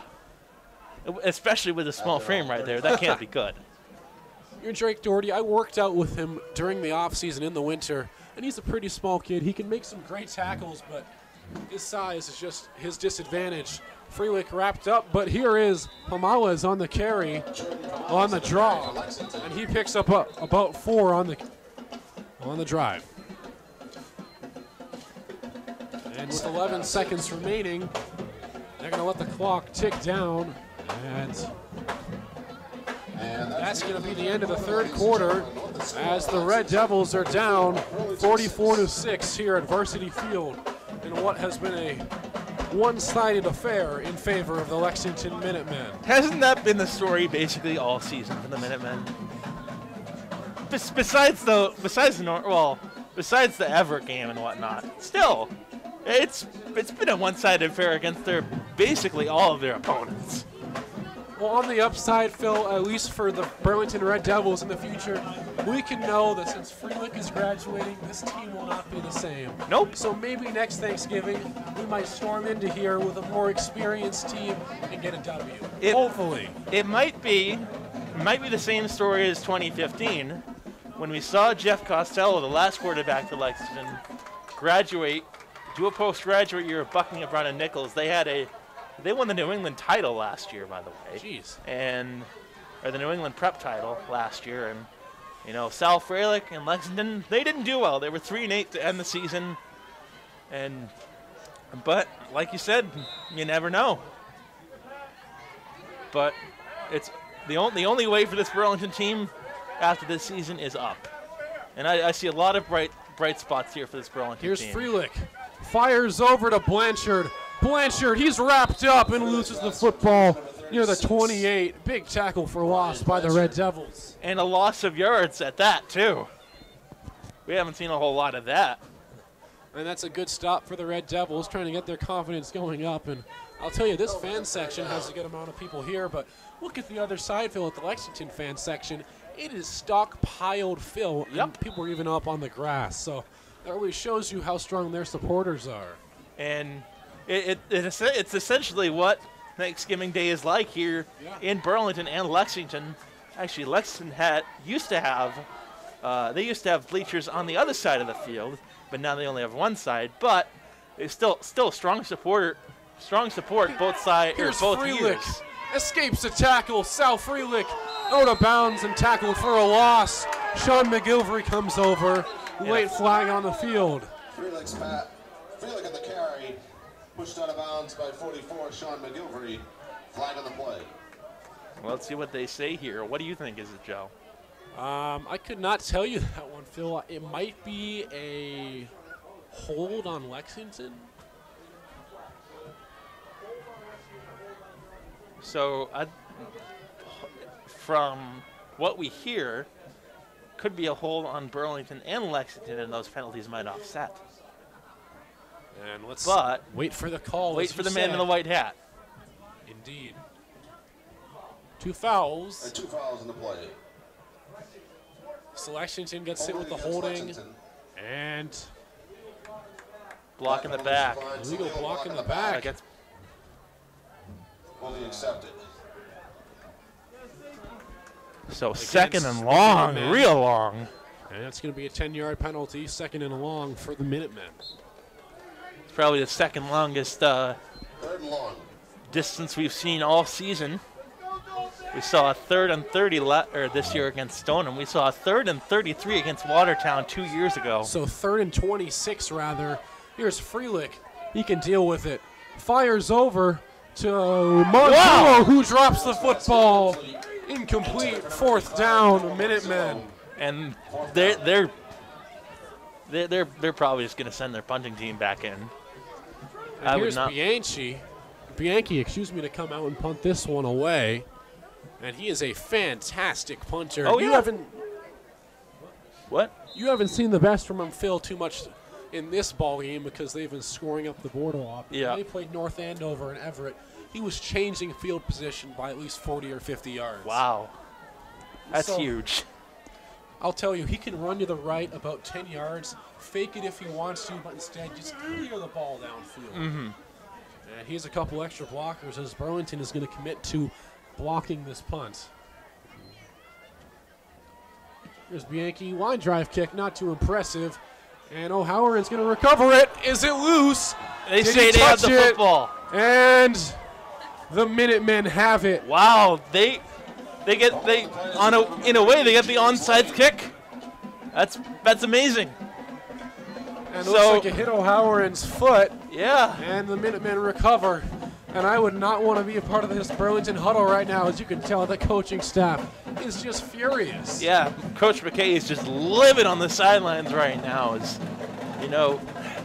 It's unfortunate, an unlucky bounce for O'Halloran. 1st and 10, Lexington. The Minutemen defenders fall down on it. And now it's mostly Lexington supporters right now on this sideline as most of the Burlington supporters have left, Here's unfortunately. Freelick jogging to the right. He escapes. Sal Freelick. What can't he do? Has a couple blockers, and he's down inside the 40. Wow. I'm getting tired of saying his name, Phil. Yep. Well, we got to get used to saying it, unfortunately. Although it is his last game as a Minuteman, he is done extraordinarily He's well. doing it all. He can throw the ball. He can run the ball. Why not? It's your last game. Do anything you want. I'm surprised he's not even playing defense right now. Yeah. Although he could if he really wanted to. We have a flag on the field. Let's see what it is.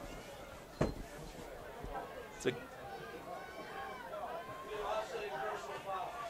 We have offsetting personal fouls, I believe. That's the unofficial call by Dan Brothers back there. Sure knows his penalties.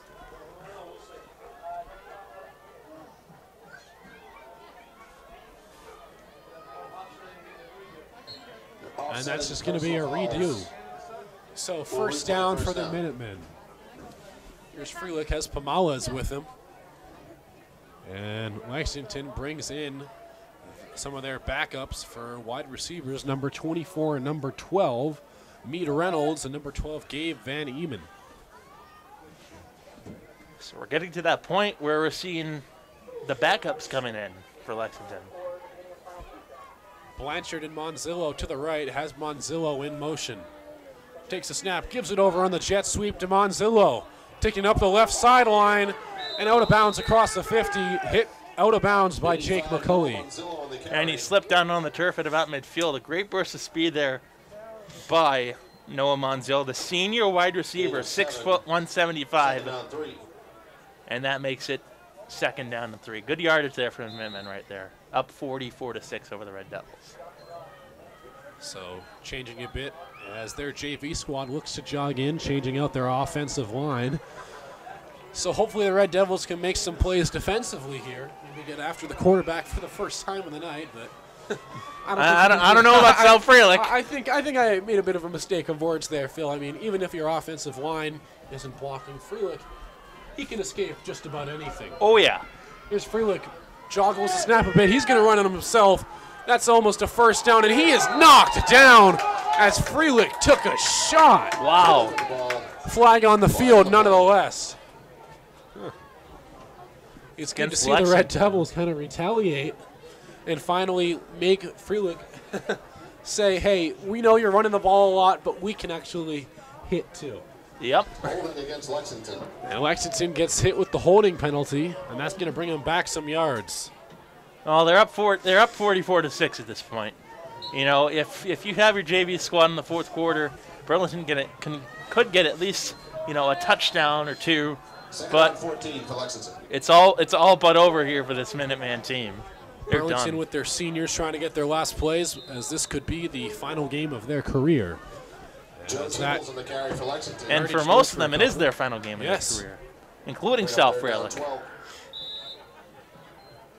And I wouldn't be surprised, though, if Sal Freilich found out to be a walk-on if he went to any other college, though.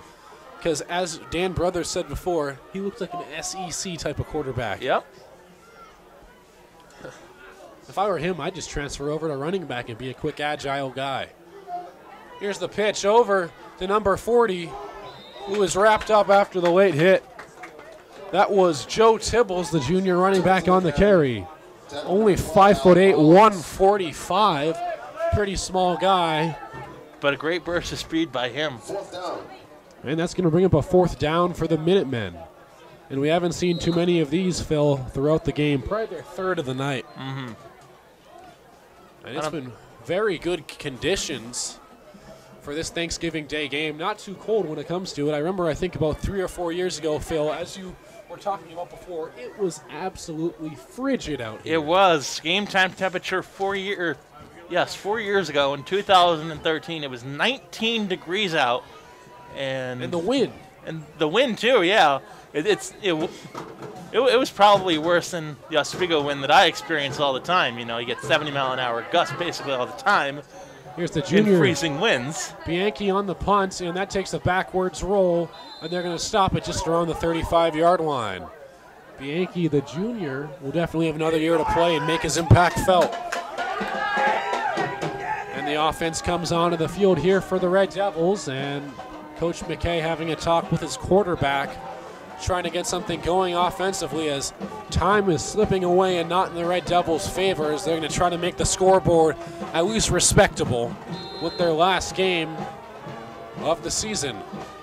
The Red Devils are 1-9 currently, could be 1-10. And we have a score update. Final score here from Tewksbury, Doucette Stadium in Tewksbury, 28-0 against Wilmington on Thanksgiving. So, good job by a MVC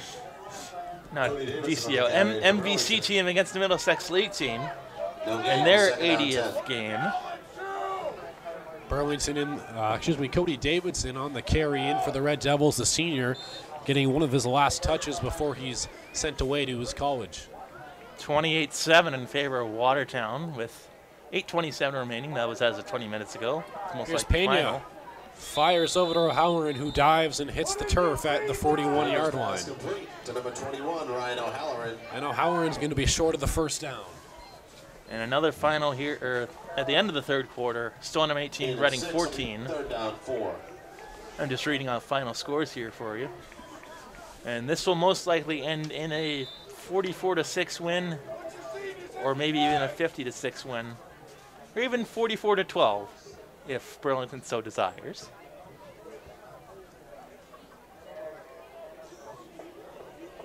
As the Minutemen will retain their trophy for the third. Here's Pena, well protected, and that pass falls incomplete, intended for O'Halloran, a couple paces ahead of him.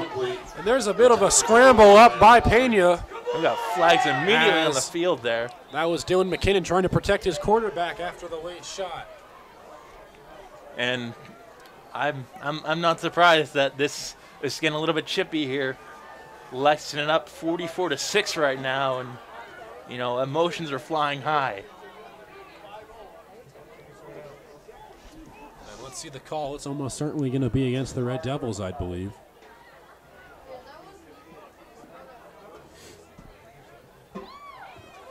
Timeout, Lexington. Lexington takes a timeout, their second of the half. And while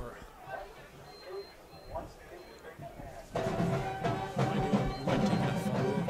Yeah, sure.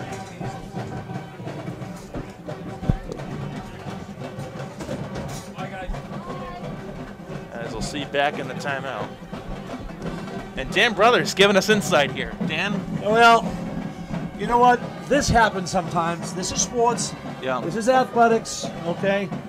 You've seen a bunch of flags, you know, all over the place. I'm not going to sit here and not point fingers at both sides, okay? Lexington's got Freelick in the game in the fourth quarter of a 44-6 contest. And I get that. The kid's a senior. He's worked hard for that. You know what? I always said when you're getting beat like this, it's our job to stop, for them to stop you, okay? So Burlington's going to stop them.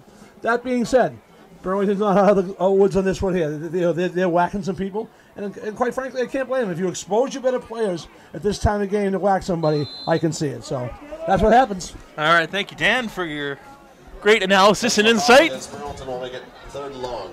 So 3rd and long here for 3rd and 19 for the Devils. 3rd and long.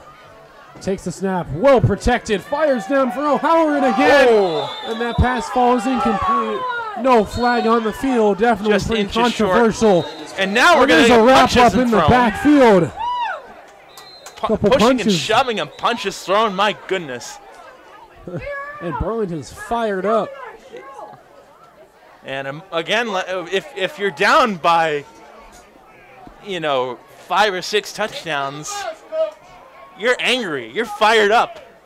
But you got to play smart. You got to play responsible. You got 4 minutes to go. End the game on a high note. End the game on a good play and with good sportsmanship.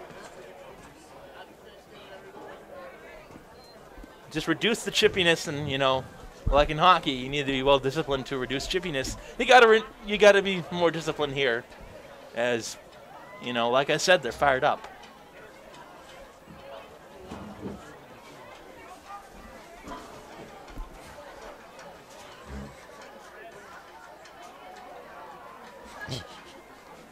Thanks, Phil. So if you're Coach McKay, what are you doing in this situation here? Well, I think if you're Coach McKay, you have no choice to be respectful at this point and play your seniors. It's their last game of the season. You got to put them all in at this point, even if they're not the best and they're not starters. You got to get them on their field. For most of them, and all of them, I believe, Phil, it's their last game of the career. So you got to be respectful. Give them the time they deserve. And Coach McKay is it's pretty livid. Getting to talk to the refs here. And this guy's fired up. Yeah. But, you know, if you're Burlington, got to play the whole 60 minutes. With 4:11 to go, they're down 44-6. Got to play your seniors, play for pride. And here's the Red Devils, and this is going to be a 3rd down. That's going to be first down's at the 36. They're having it at the 12, so 3rd and 24. Again, like I said, not the longest down that they have been situated with. Like I said earlier this season, they were 30 yards to a first down at one point against Stoneham. And the Red Devils are going to punt. I'm surprised Yeah, this is by interesting. Well, again, it is 4th down. Maybe so. a fake. Here's Wheelock. He takes it. He's going to punt it. He gets the ball away, nearly blocked. And Bianchi, the returner, is just going to let the ball roll out to the 50-yard line. Good field position here for Lexington right now. So a 33-yard punt by Wheelock, and the Minutemen take over with what could be their last offensive drive of the ball game. And Phil, Lexington has dominated offensively. It's been one of the best offensive showings I think I have ever seen in high school football. Oh yeah, definitely. And you know, we said this before the game. Lexington's playing checkers, Burlington's playing chess. This is a mismatch, if you want to call it that. But you know, like you said, an excellent showing of offensive firepower, courtesy of South Relic and Company. I would not be surprised if we see slightly less, but still a little bit of that from Lexington, maybe next year, if they can. Here's Freelick, definitely hard to replace. Gives it over to number 40, Joe Tibbles, and picks up the first down. Joe Tibbles on the carry. Might be just short of it, excuse me. Yeah, he's probably at least a quarter of a yard short. Yeah, they're calling it. Just about one. Yeah, they're calling it second Second down. Two. Second and 2. Two and a half. The Minutemen are going to allow this clock to tick down in their favor as And Sal now- Freelick, the quarterback, steps out of the game. Jack Marson in at QB. He is not listed as a QB on our roster though. Yeah, the backup is Masay Merceth. He's listed there, so here's Marson giving a try for things. Direct snap to him. He picks up no yardage on the carry. And if you know Lexington won against Everett and won their next game, Jack Larson on the carry. we would have been seeing a whole lot of this today Third down. during Thanksgiving in preparation for the Super Bowl, but obviously that's not happening anymore as both Lexington and Burlington have their last games of the year.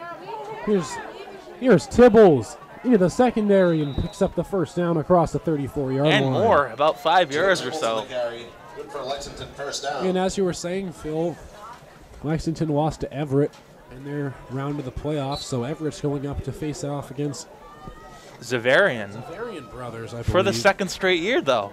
And last Despite year, Zavarian being 6-4 and losing most of their offensive production and defensive production last year and the year before. and they still got by BC High. Now here's Tibbles into the secondary and down across the 20. Tibbles on the carry. The backup running back still making his presence felt. I wouldn't be surprised if he reaches 50 at this point for Lexington. 29, Sam Cullinan. And Sam Conan, the senior, making the tackle. First down. And Lexington has the ball with just under 2 minutes remaining in this Thanksgiving game rivalry, as this has been one-sided. Here's Marson. One-sided is an understatement right now, Joe. I'm trying to be positive, Phil. I'm trying to get the fans in it. Here's Marson. As Tibbles, no change in personnel for the Minutemen. Here's Fleming in motion. Marson falls on top of it, and he's ruled down, and that's going to be ruled as a sack for the Red Devils. Probably a late hit against Cody Davison. Again, the chippiness. I think they're going to credit Davidson with the sack Larson recovers the ball. if the play counts. I think Cody Davison was just a second too late on that late hit. Be first down. And Phil, I think that really is too bad for the Red Devils because that would have been their first sack of the ball game. Wow. If that stood. Instead, they're going to get hit with about 10 or 15 yards on this penalty. And you got a minute to go here. Timeout called. Probably the last time out of the season for both teams here. Yeah. And we said this once, and we'll say it again. The Red Devils have not had the season that they wanted, obviously. Lexington has done very well, but like I said before, not the season they really wanted, or at least did not have their ultimate goal. They did make the second round of the playoffs for the first time in years, though. But for Burlington, I gotta give them credit. They fought hard this past year. They overcome a lot of adversity. You know, getting their first win was a big goal. You know, Phil, that's one. Just to interrupt for a second. That's one thing you can always say about Burlington. They may not win all of their games, but they always have some dog and fight still left in them. They always try in every game they're in. regardless of the score, and that's been a summary of the season. And including this one, too, one of the last drives defensively for Burlington here with just over a minute to play.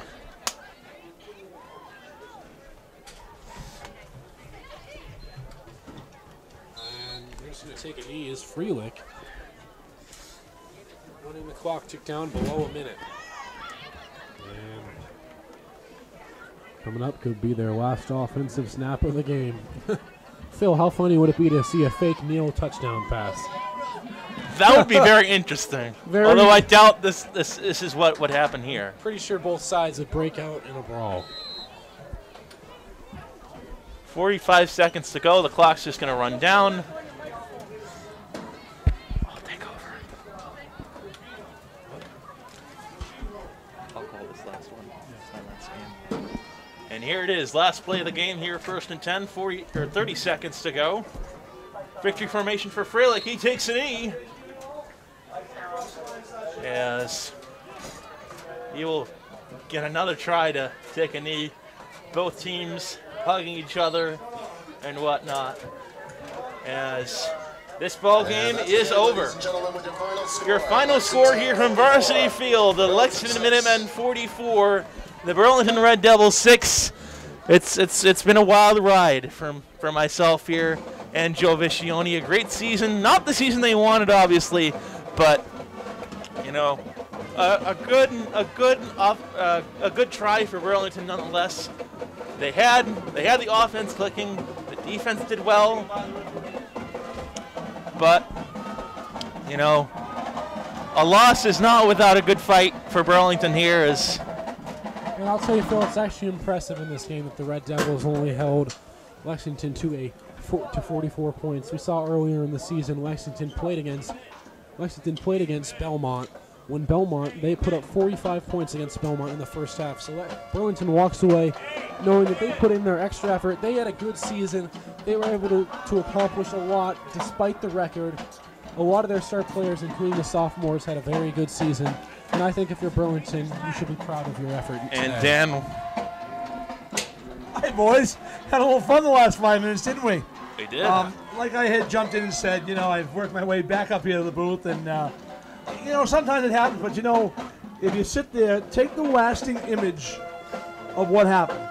There was some stuff that went on, but as soon as the game was over, you had offensive linemen, as they do in every football event you see, reach across the line of scrimmage to their opponent, shake their hand, tap them on the back. So, of all the things that happened, it certainly took care of itself. I always say the game takes care of itself. I thought the officials did a great job. You know, we had the Burlington people sitting there yelling. I'm sure the Lexington people were as well. You can't hear them, but there were flags being thrown. Mm-hmm. So that means they were acknowledging something, and it wasn't just one-sided because the score was one-sided. Because sometimes that happens. They were identifying the perpetrators. Wow, it sounds like we're doing a CSI Burlington episode here. But in the big picture was, you know what? It happens, and you know what? It was not their day. And when push came to shove, both teams lined up, they shook hands, the coaches shook hands, and you move forward. And moving forward, there's, like you had said, Joe, a lot of bright things for Burlington. A lot of things they can look forward to, but they have to get better. All right? They were 1-10. All right? And like Bill Parcells used to say, you are what you are. You're a 1-10 football team heading into 2018 in Billerica High School on September 7th of next year. All right, so there's a lot of things to do in the offseason, and it's up to the kids who are the returning players in this team to do that. As we said earlier, small, undersized, inexperienced, and young are a tough recipe to play in any league. Yeah. And you know what? They sat there and they battled. You could see improvements. Yeah, I can see improvements from 4 weeks ago, but the improvements weren't enough, and that's why they were they are. And Lexington, listen. You saw a show today with the Freeland kid. I mean, I heard you guys over here hooting and hollering. The kid can play football. He's a great kid to watch. Makes his other teammates better. And you know what? And congratulations to them. They won the game. They had a great year. And we all move on. So happy Thanksgiving to you all. I'll let you guys wrap it up. And we'll see you on, I think it's September 7th, 2018. Can you imagine that? 2018. 2018. Wow. I was born in 1961. So you guys can do the math. Good day. Jeez. All right. Anyways. It's a very, very bittersweet for Burlington here. and it's bittersweet for me, as this will be my last game calling the game here at Varsity Field. I would like to thank Joe, TJ, everyone that I've met these past 4 years covering football for Burlington, and I'd like to say thank you to not only to them but to you, the fans as well. And it's been a great ride, Joe. It's been great seeing you for the past 3 years, and it's been great fun, and I wish all of you the best, nothing but the best in your success, and to the Burlington football team and Lexington on their success as well. Once again, final score here from Varsity Field: the Lexington Minutemen 44, Burlington 6. And Phil, it was a great 3 years. Thank you so much. We appreciate all your help here. And that's the score, 44-6 in favor of the Minutemen here at Varsity Field. And we'll see you 10 months from now at Billerica High School, where the Red Devils will try again for a new season, hopefully better than 1-10. I've been Joe Viscioni. And I'm Phil Arcaro. And Dan Brothers, as we thank you for tuning in to Burlington High School Sports, covered by BCAT. And we'll see you next year. And for one last time, so long and good night, everyone.